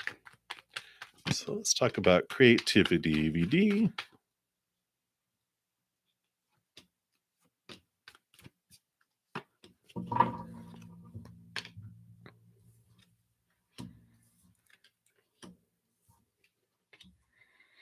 All right. Well, I do like this. You got the Heart of Wands. And I feel like because the Heart of Wands, she's very fiery. Uh, Fire is creativity. So very creative as well. And they're able to really super focus their energy. But the other thing that the Queen of Wands has, in addition to ruling over fire, they have water and they're able to really dive deep into their intuition and connect. And I feel like that is the big piece here, is to connect to your higher self. Connecting to the creator is perfect for creativity. They're the masters of creativity. And the more you connect and even have the full card, which can represent like the our soul before it comes down here. So it really has to do with um, trying to get out of your mind and get into your heart, and that allows the creativity to even open up even more, because you have the universe and the unicorn, which is the full card. The universe is ending of old ways, old cycles, old ways of being, and new ways, new adventures. So letting the old and really focusing on uh, like let go of old ideas, old thoughts and all that and just look for newness. But I must feel like the inner connection, inner and upward to the spirit world is like just you get away from everything, you take a deep breath and you just invite spirit and your posse of support, all of your angels, your spirit guides, your um, loved ones on the other side, your ancestors, just all of those beings of love and light on the other side. You just invite them and say, you know, bring me creative ideas, allow me to flow in my creativity. And when you focus and you allow that and you release all the pressure, you release all the, okay, but it has to look like this, it has to do this, it has to blah, blah, blah. It's like you just get away from it all and you allow it to come to you instead of kind of like trying to force creativity, which is like when we get writer's block and all that because fears are kicking in of I got to find something new, I've got to do this, I've got to have 100 pages done, blah blah blah blah whatever. It's like oh no, I'm in fear and now I'm out of my mind. Now become a cat, the cat mind playing with yarn, no productivity, it's just creating a mess. But when we calm ourselves and come into a place of quiet, we connect inward and upward. That's we just get these floods. We just open up and allow all of that creativity to come in. And then you have this wonderful abundance that comes in because of that. So that's what they recommend for connecting to the creativity there. And I like it. So uh, many blessings to you, BD, and enjoy the creativity. Hey, Colleen, welcome, welcome. I am doing well. Hopefully, you are doing well as well. Hey, Whitney, haven't seen you in a while. Good to see you on the other side of the world. I know. And hopefully you're doing really good. Yeah, you can definitely ask a question. So let's see. Will your partner get the new job you applied for? What's the feel around it? All right, let's take a look here and see what they have.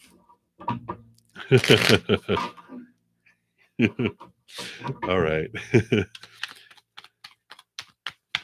Let's see here. So, what is going on here?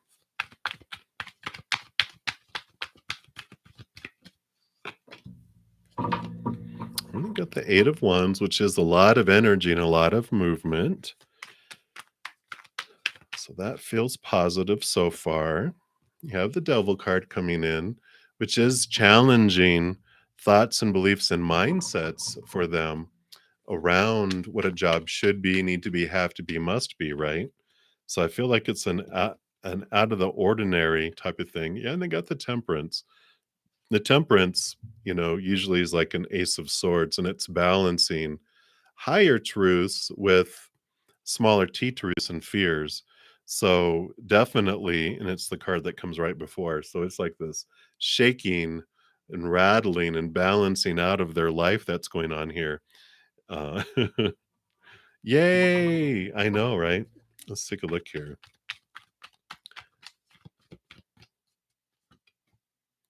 Yeah, Ace of Wands, but it does allow him. It's a new passion, new energy that comes in with it all.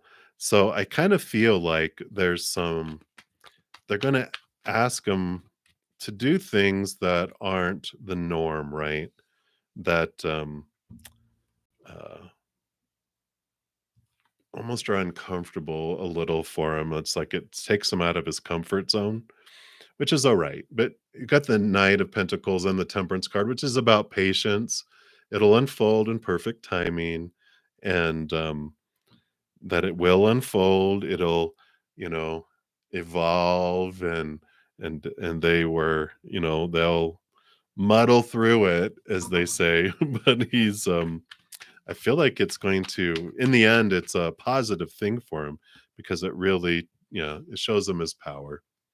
Yeah, it really, yeah, it allows him to feel and realize he's got everything he needs to be able to do things.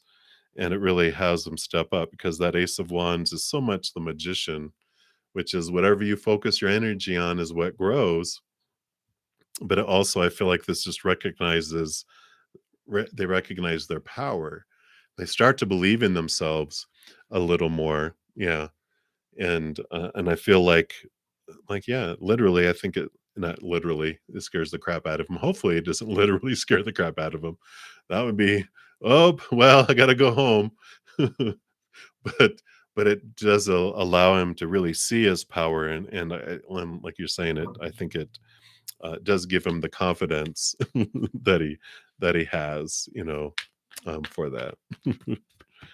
So I like it. Yeah, Innocence of Cups, Page of Cups. So new emotion, new feeling that comes in with this. So I feel it's a positive thing. But yeah, definitely. I feel like at first she's like, "You want me to do what?" He's like that deer in the headlights look. You guys, I don't know. You guys don't have deer in. Do you have deer? You have kangaroos. So a kangaroo in the headlights look, a wallaby, right? But it's like, oh, okay, I'll do it. So you might get to have some of that. Oh, well, good. So that's what's great is that when we really kind of hate where we're at, um, it's beautiful because that's spirit. If you've ever, if I think I've talked about the eagle's nest sometimes. So if you've heard me, um, you can't stop me, so I'm going to say it anyway. You'd be like, "Stop! I've heard it. Don't say it." The So eagles, these big birds we have here in the U.S. They, I was looking like, did she say it? Um, they build these nests that are like really made out of these branches, and they're like so sharp and it's just like how could anything live in that?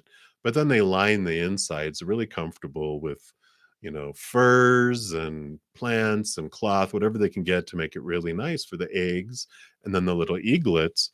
But and then they bring them the food, and they're all nice and safe and warm until they're old enough where they're supposed to get out and fly. Well, who's gonna wanna fly when they're getting room service, brought into them, and this is cozy? Like, "Why am I gonna go out there? I like it in this little space." And so the parent eagles, they rip out all the comfortable stuff to make it so uncomfortable for them to stay in there. They hop up and then they like, "Well, fine," and then they fly. And I kind of feel like that's what's going on with him is that the job where he's at, spirit is like making it so uncomfortable and making it so ugh, that it's like I'm brave enough to make a leap, whereas if it was comfortable before, he would never leave. He would never make the leap and go on this next adventure. So that's what's going on for him here. So I am ready for him to make that leap, and it definitely comes in here because here's not only the Three of Wands, which is a change of direction for his life, also have the new beginning coming in here, and then also uh, the Three of Pentacles, which is about him being more his authentic self rather than trying to do that. They just keep coming. The movement of wands, the energy that comes as well. So I like it, Whitney. So tell him to buckle up because here it comes. But I'm sure he's like so ready. He's like, I'm leaping. I'm either going to fly or I'm going to die. I just don't want to be there anymore. So I like it. So many blessings to you, Whitney. So good to see you. All right. Let's see where we are at here. I think we're down to Latoya. Oops. Sorry, Pooja. You had asked a second question there. So let me go back to that. Yes, he wants out. He wants out. Oop. Let's take a quick look here.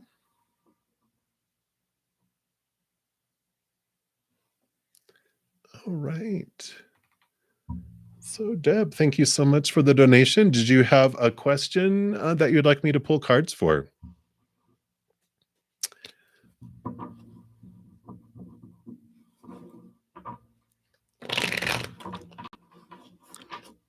So, while I am waiting to see if you have a question, I'm going to go ahead and pull cards for Pooja. You want to know, will Arakash come back to marry you? Okay, let's take a look here and see.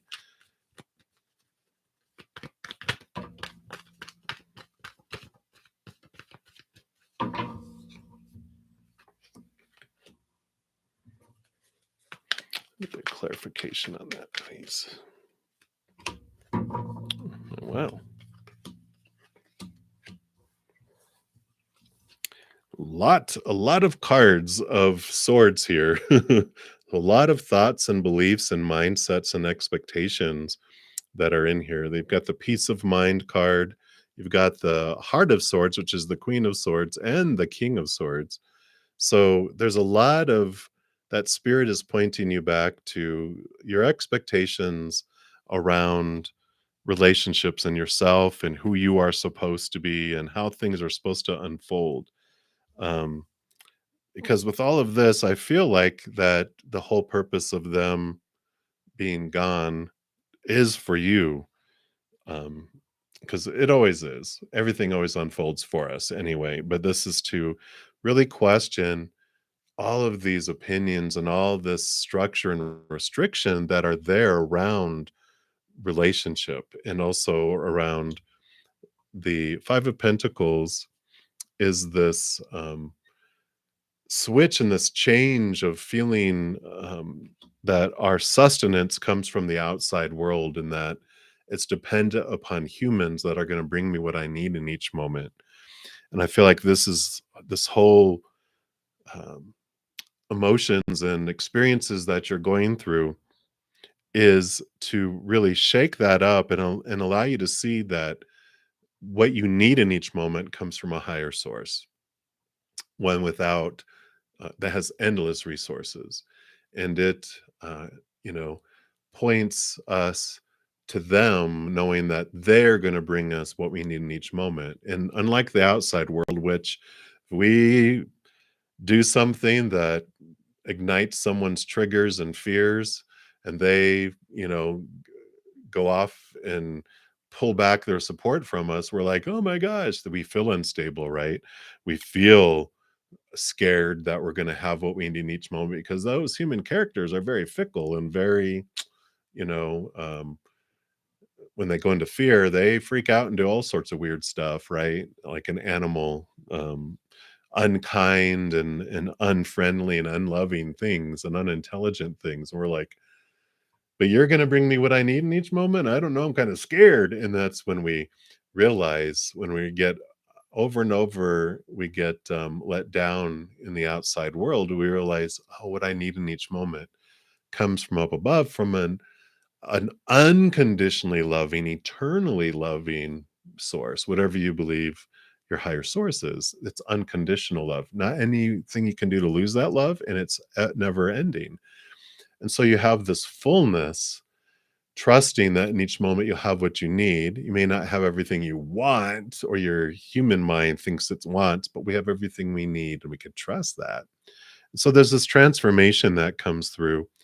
And I feel like this is a time where they're pointing you back to this Mother Nature. It's Mother Luna is the moon, and it's about a very nurturing, mothering energy. And it's time to mother you and give you all this love and all this care and all this attention so that you can really set yourself free from this prison of all these fears of losing conditional love in the outside world and all this definition that everyone has told you that all this stuff means something about you. And you're like, does it? Because you get to question that as you connect with that Ace of Swords to those higher truths that are rooted in unconditional love that sets you free from all those opinions that everyone else has. So I know they didn't answer your direct question there, but Spirit always knows the answer that you need in this moment. And they're like, you don't need to know that right now. You're like, well, I know. We'll just ask tomorrow. But that's what they have for you, Pooja. So many blessings to you. Hang in there. And I do apologize. You did not ask a second question. That was your only question. I had Pooja Gupta and then there's Pooja right next to each other. All right. So thank you. All right. So, all right. Well, thank you so much, Deb. I honor you and I send you so much love and light. Thank you for your donation. You are just a beacon of love and light. And thank you for being you. Wow. Thank you. All right. So, Latoya, you are up next, and want to know what your spiritual gifts are that you have. All right. Let's take a look and see what spirit would like to let you know.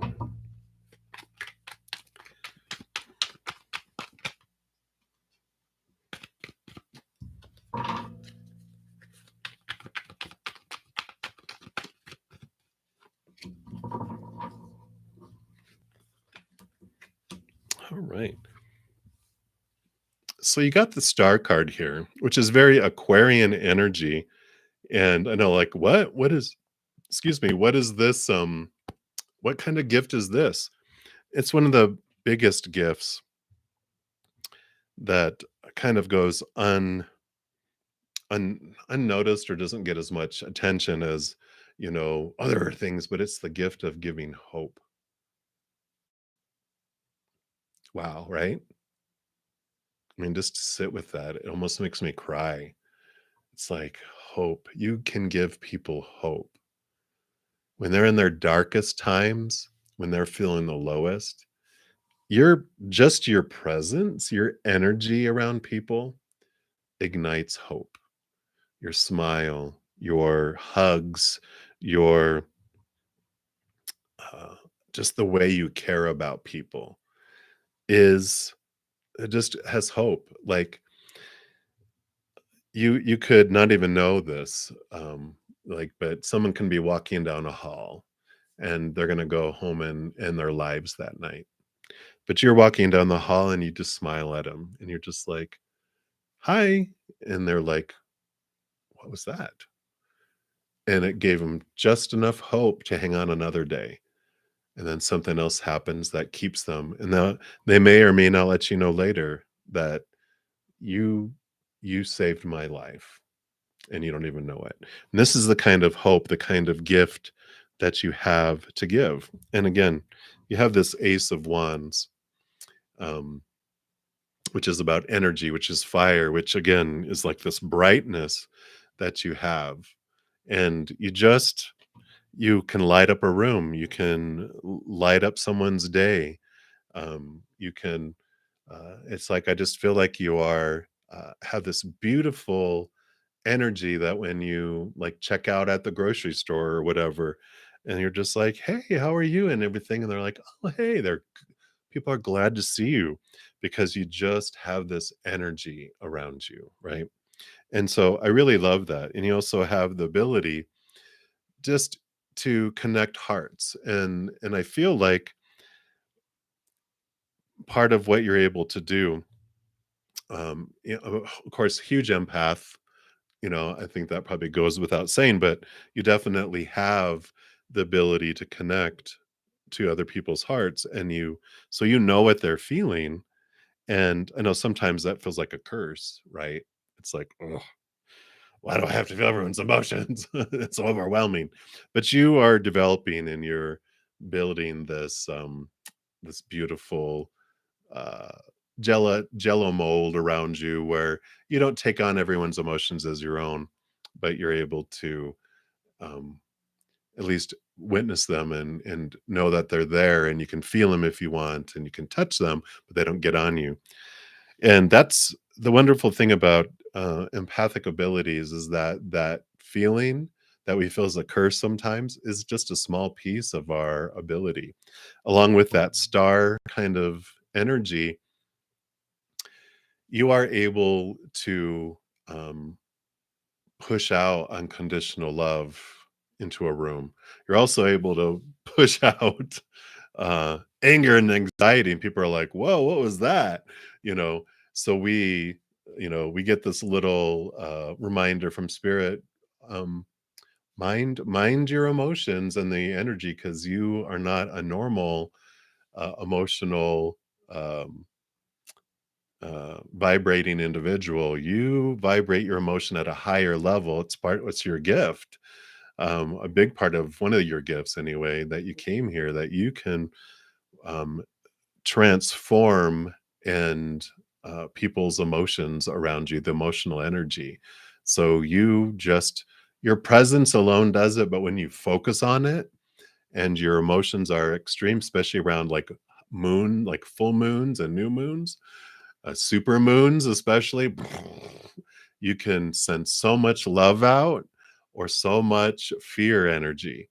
And so they're like, mind your emotions, but you have this ability to flood emotion. So when you walk into a room and you can feel it all, it's not, designed for us to go, "Oh no, I don't want to feel this way." It's like it's the sensing of it is so that we can do something about it. We can we can't make people choose their emotions, but we can make it easier or harder for them to choose love or fear. And this is one of your huge abilities, and I just love that because you do have the Chariot card, which is the card of movement, and it's the card of choice as well. And I love this coming in here because, especially the Two of Cups, also talks about emotional choice. And I just kind of touched on it a little bit, but it's like in any situation, we get to choose what emotion we want to feel as we go through anything. And the Chariot also tells us, in addition to that, we also get to choose the story that we apply to any situation. And I feel like the part of your gift is that once you're able to calm people down with that flood of love, that you help them learn about emotional choice and mental choice, story choice, uh, because of your experiences, of what you've been able to do, this knowledge that you're able to impart to help them also be able to choose differently and see. Part of the hope is that they're not stuck in feeling and believing that same way the rest of their life. They have the power to transform that as well. So I feel like, in addition to this energy that you're able to do and help transmute and transform people's emotional energy, you also have this ability to teach and to mentor and to because you're able to really speak things in clear ways and in with great stories, and you really are able to communicate to a wide variety of people of different levels of intelligence and education and whatever. You're able to speak clearly on all levels and be able to communicate that. So I love that for you, Latoya. So hopefully that resonates, because I am excited that you are on this planet to help with all of that, because the world definitely needs a bright star like that. So many blessings to you.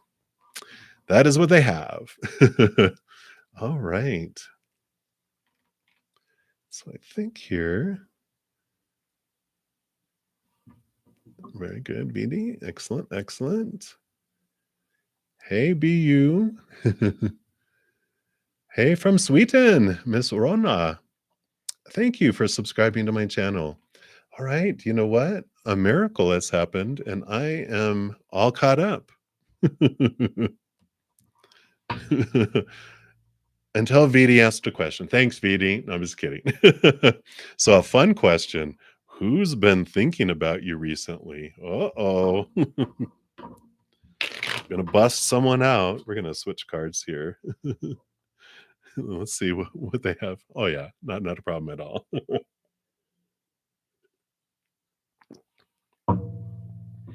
I almost felt lost and like a fish out of water. I didn't know what to do. I'm all caught up. I'm like, what do I do next? I don't know what to do.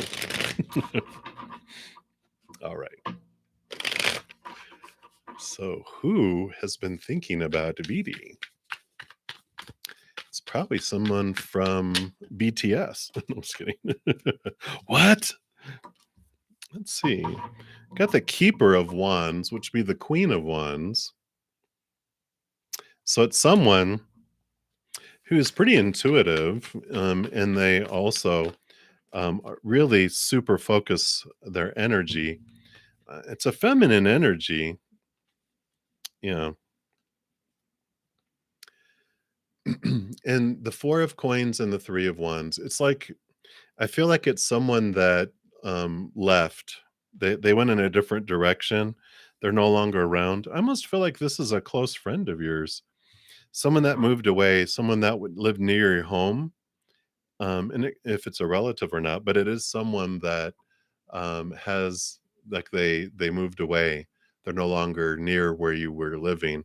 That 4 of coins, I almost feel like, for some reason, that's house, home, and 3 of wands is they moved, and but this other person is very intuitive, very fiery, very, like I said, super focused, would get stuff done, very sharp, but very intuitive. So does that remind you of anyone? Oh, so you've been thinking about yourself. Ah, it's you. It's you been thinking about you. Uh-huh. But you have the Wheel of Fortune, so that's fortunate that you are thinking about yourself. That's funny. Too funny. So that's who's okay, that's probably more your long distance friend, right? Yeah, you guys were, uh, peas in a pod, right? Um, let's see here. So Miss Rona? Um, so what kind of cards? I use, all sorts of tarot. I have, like, over 25 different tarot decks. I like to use them because I mean, I do these readings every day, twice a day on Friday, Saturday, Sundays, and then I do a ton of other readings too. So, I like having variety for my beautiful, tribe in my soul family, but, it's for me too. Keeps it interesting. And then I have over 100 oracle decks too that I bring in. So, I have a ton to pull from, and I usually just, whatever spirit wants me to pull to use is the ones that I use, and, that's how it works. So, um, I do have Rider-Waite somewhere, but there's only like one rider weight. The rest of them are all beautiful, unique, other types of decks. So thank you for asking. All right, and then Pooja, you were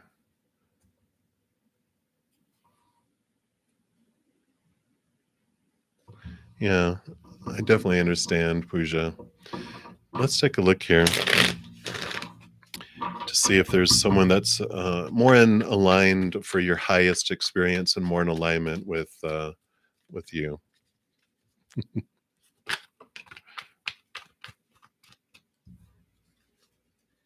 Absolutely, my pleasure, BD, and thank you for being here too.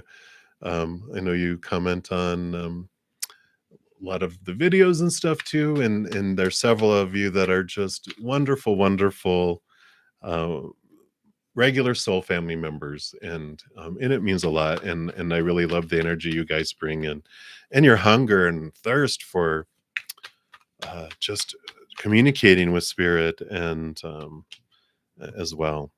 I'm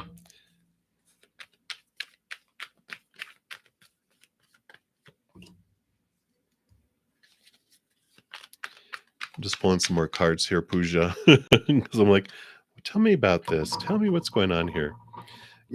So that they give you hope, that you do have, you know, a king of pentacles and new opportunities with the ace of pentacles. So they do have this, about coming in, that there is something more stable and something more in alignment that allows you to express your worth. And I like that. Now you do have the hermit and the judgment card, which the hermit is about taking a step back, and it's time now for this inner journey, connecting to your higher self, which is the star here, allowing that to guide you on your path. And then you have the judgment card, which is your higher self, reaching down to your human self to call you and to guide you. And so you do have this nudge from your higher self to really a lot of that inner work we talked about. They're like, yeah, come in, turn inward, turn inward, turn inward, because that's where the freedom comes in. And that allows you to open up with so many expectations, we have these blinders where we don't get to see the vast opportunities that are out there. And until we do, then we open like, oh, look, there they are. And that's kind of how it unfolds. Um, because you do have the devil card, which is about having your thoughts and your beliefs and mindsets rattled to open up and release from that. So the our shadow comes. That's what the devil card is. It's our shadow, and they're like, "Come on, I want to peel these away." And that's what happens when we go on that inner hermit's journey. And then you have the 7 of Wands, which is kind of, I know it looks like a scary card, but it's that you eventually get into this place where you're at this higher place where people are like, "Why are you so happy? Come back down here and be miserable with the rest of us." So there is this hope of like you're going to be brought up onto this hill higher than others, because of your happiness and because of what ends up coming toward coming towards you in your life. And people that are feeling low about themselves don't like it, and it's not your fault. You just realize that, oh, that's how because of how they feel about themselves.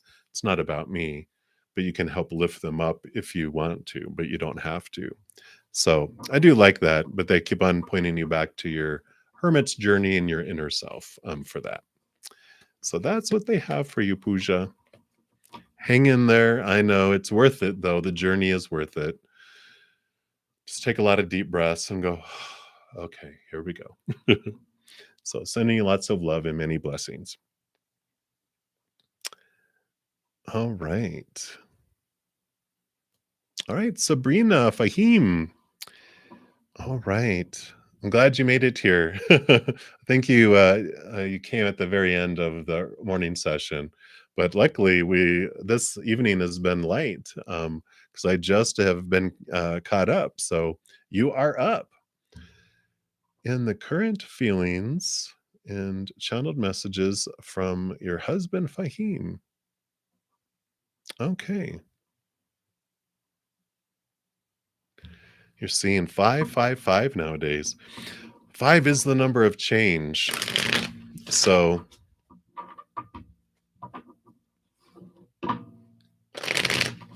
oh, okay, Miss Ranja, we'll pull some cards for you here in a second and see what Spirit has for you. So let's take a look here, Sabrina. So, yeah, but 555, number of change. So there is some change that's coming in here. Let's see what messages are coming in right now. Okay. Okay. Let's see what else we have here.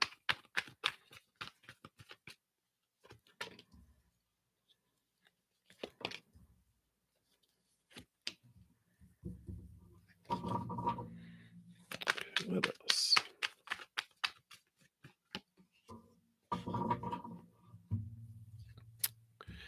So you've got the Hermit card and the High Priestess card.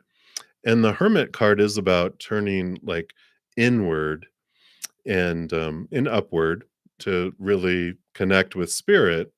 And the High Priestess is also about stepping back into her temple, connecting to the higher realms, looking inward and behind the veil and downward into the subconscious and the unconscious.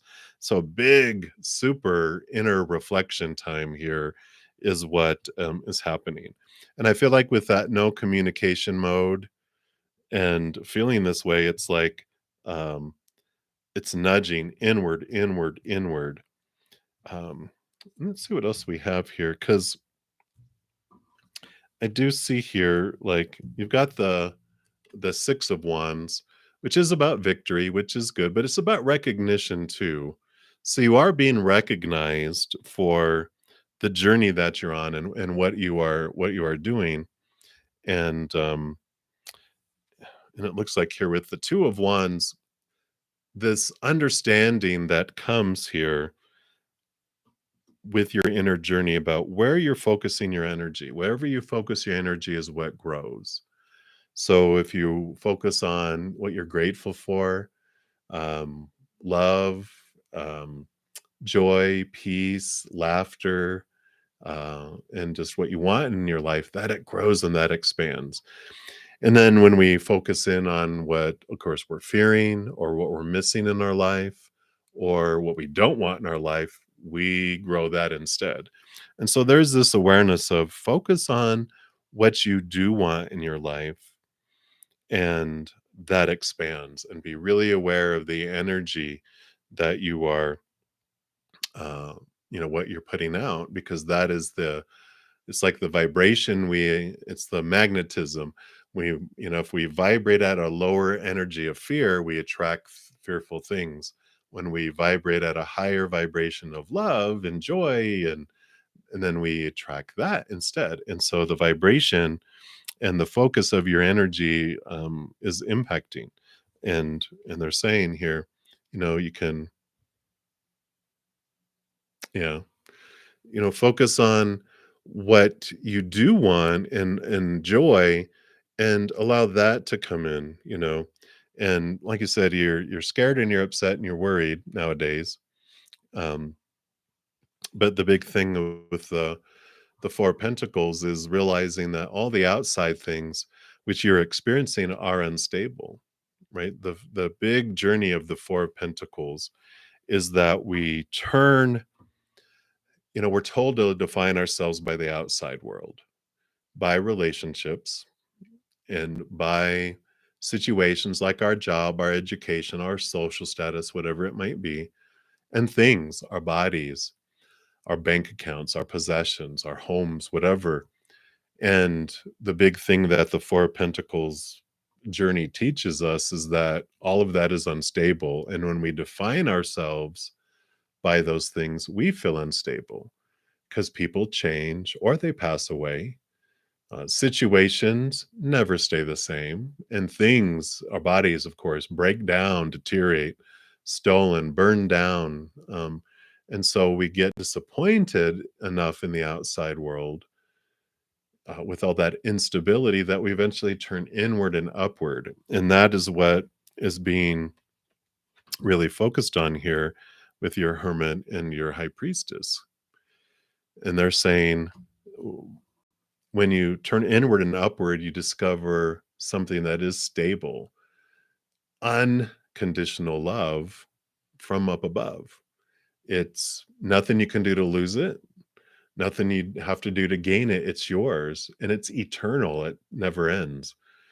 And the more we connect to that, then we realize that is what my worth is. The foundation of my worth is that love from source, from creator, whatever you believe your higher power is. And then you realize that all that stuff on the outside doesn't define me. It's above and beyond extra, but I have my foundation within. And that's what, is why all this is happening in your life, on purpose, for purpose. And I know it's like, why would I want to go through this? Well, if we were happy with outside stuff, we would never be able to turn inward for something that is truly, truly stable. I have a lot of people that contact me, that they had the love of their life and they felt they had everything, and then they passed. And it's like, wow, you could reconcile, but they could get hit by a bus tomorrow, and then we're back to square one again. And this is why this is happening now, so that you can turn inward and upward and find the solid foundation of your life inside. And that's what they are wanting you to know right now. So I know you might have to play that back a few times, and that's okay. That's what's great. This is free. You can keep rewinding it and listen to it over and over again as much as you need to. And just really realize how loved you are unconditionally and eternally. Let that become your foundation. So that is what they have for you. All right.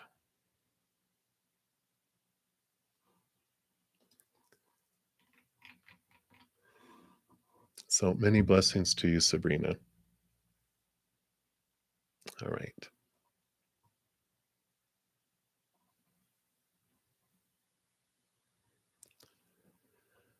Okay, thank you. Thank you, Guerrero. I was like, I don't see someone by that name in here. So yeah, you can go ahead and ask your question here. Um, if and then I'll make sure yours gets taken care of. All right. So while you're typing that, if you don't mind, I do want to pull some cards here for Miss Rona because um, you are needing some beautiful, beautiful upliftingness. And we're gonna wait. I have an Ask Your Guides oracle, and I want to just pull a card from there.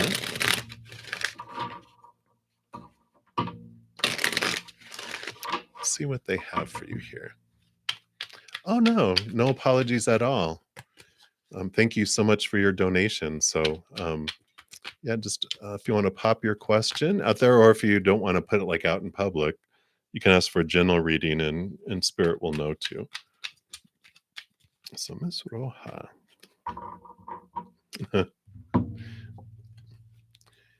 does this kind of sum it up a little bit there? Exhaustion. Yeah, right. It's probably how you feel right now. I'm so sending you lots of love myself, but you have your divine helpers. Let's see what they have for you here.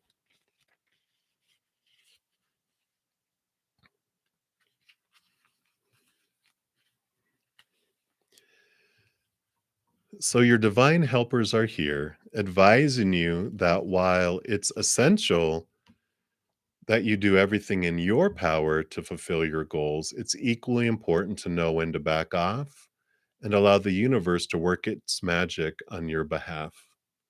You've done enough. Allow these beautiful and highly competent guides to step in and take over.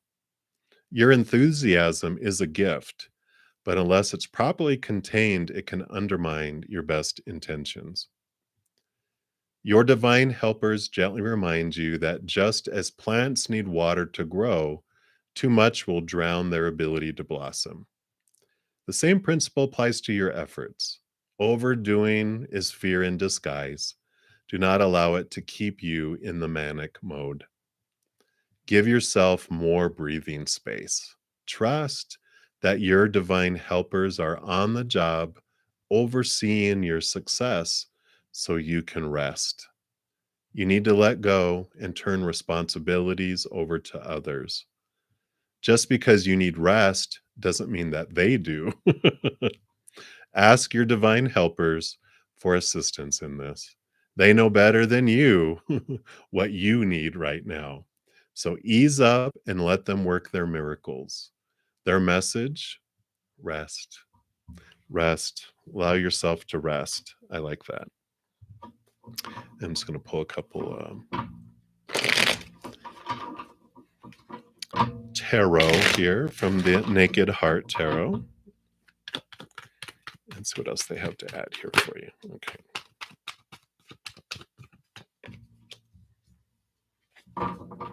All right. Yeah, I mean, you have the Heart of Cups, which is the Queen of Cups, and the Queen of Cups not only rolls over water, but she also all the queens are given a second dose of water, so she's double water. You know, and it allows her to dive deep. I feel like you're very empathic, and you take on a lot of people's emotions. Like you feel everyone's emotions, and sometimes it's hard to determine which ones are yours and which ones are other people's. And I feel a lot of stuff is stuck on you, like their emotions are stuck on you, and you've taken on responsibility for other people's emotions too, their happiness, their joy, which is out of your control, which makes you feel out of control, which just adds to this emotion of um, feeling helpless and feeling like there's nothing I can do about this. And it's like, yeah, you're right. And it's not your responsibility. I love them returning you back to your own heart and going, you get to choose what you feel in each moment. and they get to choose what they feel in each moment, and they get to choose what they feel in each moment, and they get to choose. And there's nothing you can do. We all can make it easier or harder for us to choose love or emotions related to fear, but ultimately, every you can give someone the world, and they're still gonna choose to be unhappy. And you're like, "What can I do?" "Nothing." Give them love and send them on their way, you know? And so I love this that they're making you aware. It almost feels like, you know, like this is you and this is all like the barnacles, that attach themselves, you like everyone else's emotions that are attached that. And if you if you're not aware of like how to do a cleansing of your auras or a cleansing of your emotional energy, if you take a hot bath or a shower and you just allow that water just to, or if you have hot springs near you too, it's like just allow that to flow over you and wash away everyone else's emotions off of you. Just allow it to cleanse you and move it. And if you don't have any of that available to you, lighting a candle and letting the candle represent the burning away of emotion, whatever feels right about how you cleanse yourself from all these emotions that are not yours to own or yours to do anything with. They're not yours. And so I like that. And you do have this freedom that comes in here with the Fool card, which is letting go of old cycles and beginning of new, allowing things that need to end to make space and open up things for you as well. Because addition to the Queen of Cups, you also have the Queen of Swords, who's balancing heart and mind. And so there is this cutting away of thoughts and beliefs and mindsets that no longer serve you, a cutting away of emotions that no longer serve you, so that you can move forward and have freedom and allow yourself to be free. So I like that with the resting. Rest and allow everyone else to take care of their own, caca poo poo doo doo. That's theirs to deal with. You don't have to take if someone hands you their bag full of crap, you don't have to take it. It's like, no, thank you. That's yours. I've got my own. I deal with my own. You deal with your own. And so there's this freedom that comes in here for you. So I like that. So hopefully that helped a little bit there. Um, you know, much blessings, much love to you. Hang in there, breathe as much as you can, but that cleansing I think is really important to do as well. You're very welcome. You hang in there. All right. So let me just move this out of the way here. All right. So thank you so much for your patience. Guerra means war. So thank you for your donation. So we will I'll prioritize your reading. And let me see what we have here. Questions about a fella. BW. What's his feelings towards you? Oh, you're picking up flirty romantic vibes. Your radar's a bit off. I get it. I understand. If I didn't have spirit, I'd be like, what's going on? But let's take a look here and see what they would like you to know. So let's see here. So tell us about DW.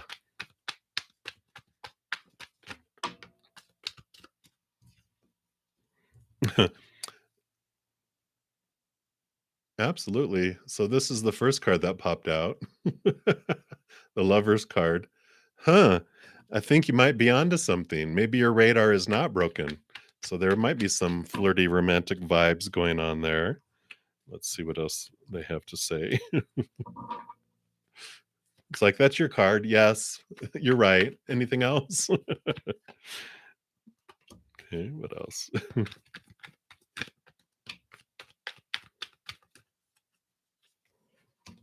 All right. Yeah. I like these two coming in for you too. So you're definitely right on the button there. I feel like there are romantic feelings and you have spirit here. The Three of Cups for me, in addition to joy, it represents the spirit world, for you. So it's like, this is your posse, your support team, your angels, your guardian angels, your spirit guides, your ancestors, your loved ones on the other side, all of that big slew of beings of unconditional love and light. Like, we're around you. We got you. We're the ones that were telling you, hey, hey, hey. So they're the ones giving you messages. They're also telling you, be your authentic self. The three of pentacles is about you not worrying about what other people think. People can get upset if you don't do what they want you to do, or people are going to lose people's support if you don't do what they want you to do. It's like staying true to you on your path, whatever, and regardless to this relationship or, this interactions, just be you. Don't worry about changing yourself to be who you think that they think you want to be, blah, blah, blah. Just be you is what they're saying. Be you. Yeah. Um, So they have the movement of pentacles, which is it's the slowest moving knight out of them all. So I think it might be, kind of going slow, going slow, going slow. Yeah. Well, good.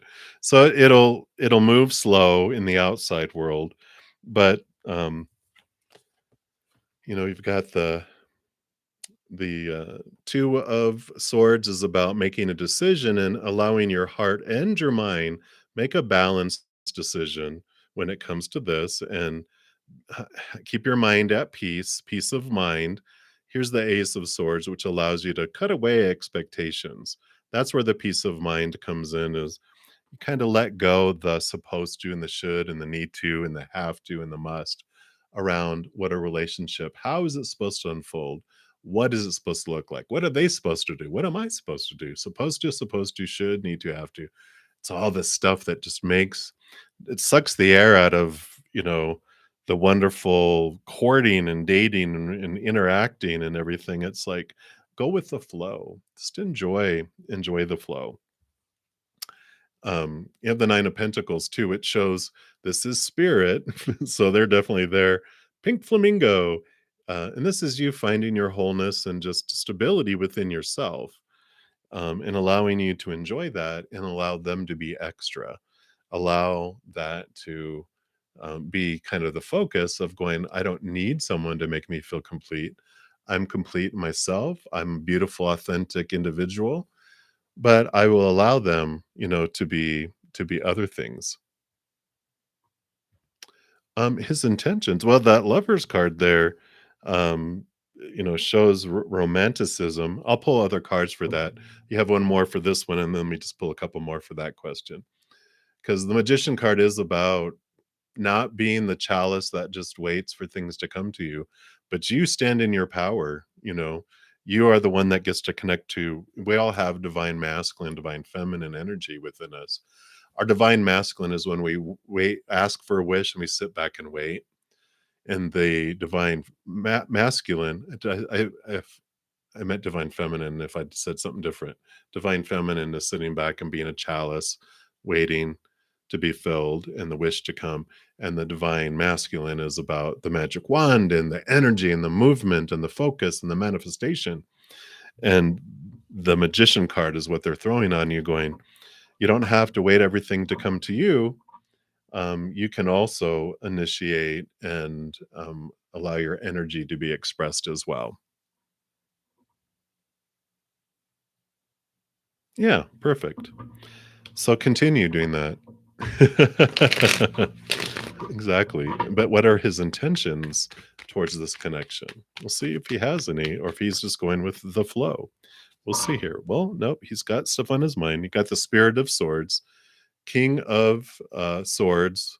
Is he an air sign by chance? A lot in the head, a lot of thinking up in the noggin. Let's see what else. Yeah. More thinking in the noggin. Yeah.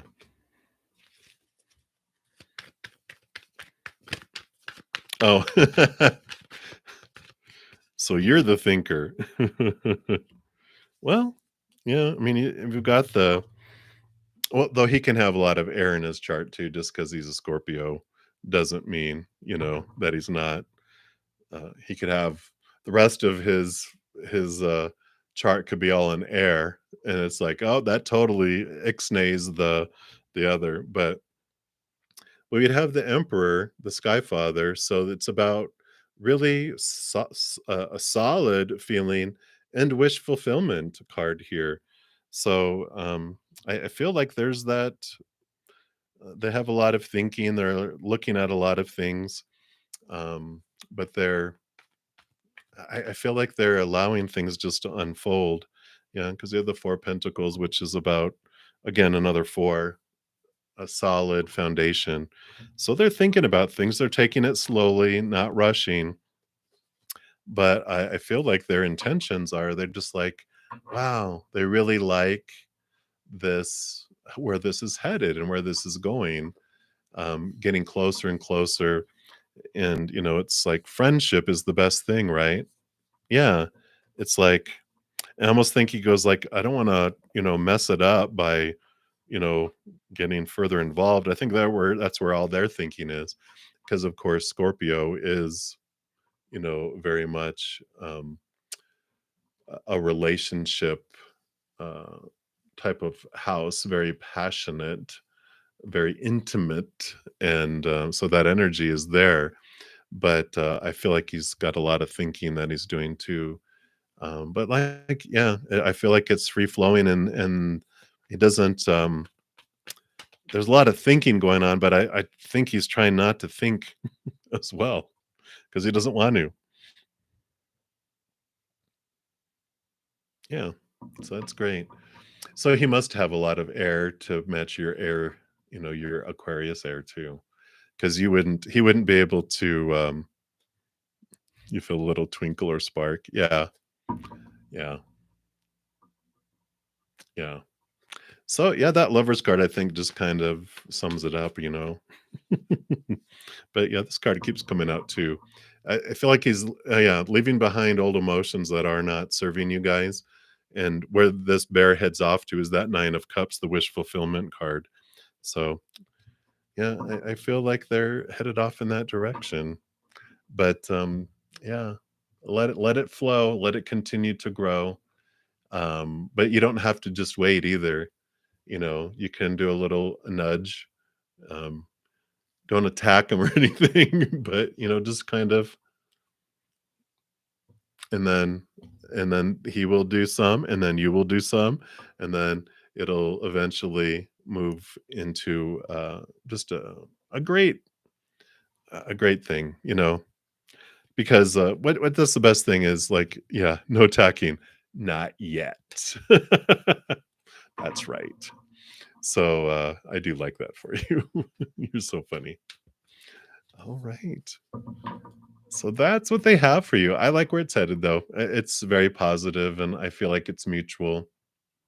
And yeah, definitely that's the best type of relationships is it starts off as friends, and it grows, and it's not just like you have a relationship with someone and then you have friends. It's like your best friend is your partner too in so many different ways. And that's the kind of relationships that last a lifetime. So I like that. Yeah. All right. So many blessings to you, and thank you again so much for your donation. I very much honor that. So thank you. All right. So I think the only individual I did not get to, if you're still here, Rad, thank you for your patience. And you will be my final reading for this evening. And he wanted to know if you could, if it would fulfill you if you studied medicine, became a doctor, or keep your options open. Let's take a look here and see what is for your highest experience here. So we'll look at medicine. Okay. Anything else for medicine? Okay. And then what about other options? All right. All right. And then other options. So I really feel like medicine you've got the Naked Heart here, which is a special card for this deck, which is about following your heart, finding your fulfillment. And it's like you have the 7 of Cups, which is emotional confusion, and the 5 of Pentacles, which has to do with your worth and like your concerns over your daily needs type of thing. And I feel like there's this kind of uh, the 5 and the 7, if you think of more of these blocks of, if you have like if like a number 6 would have 3 on each side with this flow. A 5 though would have 1 in the middle, or a 7 has 1 in the middle where it blocks, and these things are being brought to your face for you to look at. And I kind of feel like with that Naked Heart there, the Naked Heart is like, live your fulfillment, follow your heart's dream, not your mind's dream. And I kind of feel like this emotional confusion and this other stuff is coming in. Um, I don't. I feel like they want you to say, get to the heart of why you'd want to be a doctor, because I don't think it would make your heart happy, is what I'm feeling. So it's like, I don't think it would fulfill your heart. It might fulfill your check marks of the things your brain is thinking supposed to be, should be, need to be, but I don't feel like it would. You have this, you know, figuring out of things here, because you have the, let's start with this one here, because this is the Justice card, which is about balancing and understanding really what it is you really want, connecting to higher truths, seeing things from a higher perspective. And that helps cut away the small t truths, those fears of losing conditional love.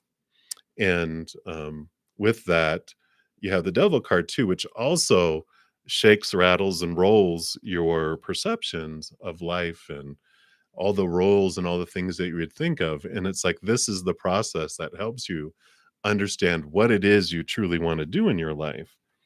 Because you have the 7 of Pentacles too, which talks about a change of direction, a change of where you'd want to invest things in life. You start to see fruit grow and you're like, is that really what I want? And it's about switching direction. So I feel with all of these, and as well as with the 10, the Wheel of Fortune, this is about things are about to change in your life. And it's about fated events. It's about knowing that whatever is meant for you will not pass you by. But I feel like with all of this combined, that with your question, medicine, is that going to fulfill you or something else? I feel like something else would. Because with all those other cards, it's like they're having you figure out not just what your mind wants, but allowing your heart to definitely come into the picture, to help guide you on what it is, what is your passion, what would make your heart sing in life instead. So that is what they have for you, Rad. So hopefully you still hung around, but that is the message for you there. All right. And sorry, guys, the ones that just came in here. I've been on for almost 2 hours and 45 minutes, and I'm like past my time. So I'm not going to be able to get to you guys. But if you need an answer this evening, I have a ton of recorded readings in my playlists that if you want to check those out, especially we have the 1212 portal that the other side of the world is in right now. And here's the playlist for that. If you check out, it's one for each individual zodiac sign. So you can check out that playlist and follow your heart. And of course, if you look at your sun sign or your moon sign, etc., you can do that. And there's a bunch of other playlists as well. So follow your heart, and then Spirit will guide you to those answers in those readings. So again, thank you guys so much. All of you who've gave me a thumbs up on the video, it definitely helps spread the love. I appreciate all your love and all your support. I am here every night at 7 p.m. Mountain Time, and then also on Friday, Saturday, and Sunday mornings. I have all my general, those recorded readings. You can also schedule a personal reading. There's a slight fee for those. All that information's in the description box of the video. And there's a chance to win a free 30-minute recorded reading each week too. And here's the giveaway playlist for that as well. So if you want to check those out, there's a lot of options there. So thank you guys again. And please know that as you go throughout each and every second of every day of your life, that you are unconditionally loved by the mother and father of all things. And of course, I love you guys too. So hang in there. Have a great day, a great night, wherever you're out in the world. And I look forward to seeing you soon. Until then, you take care.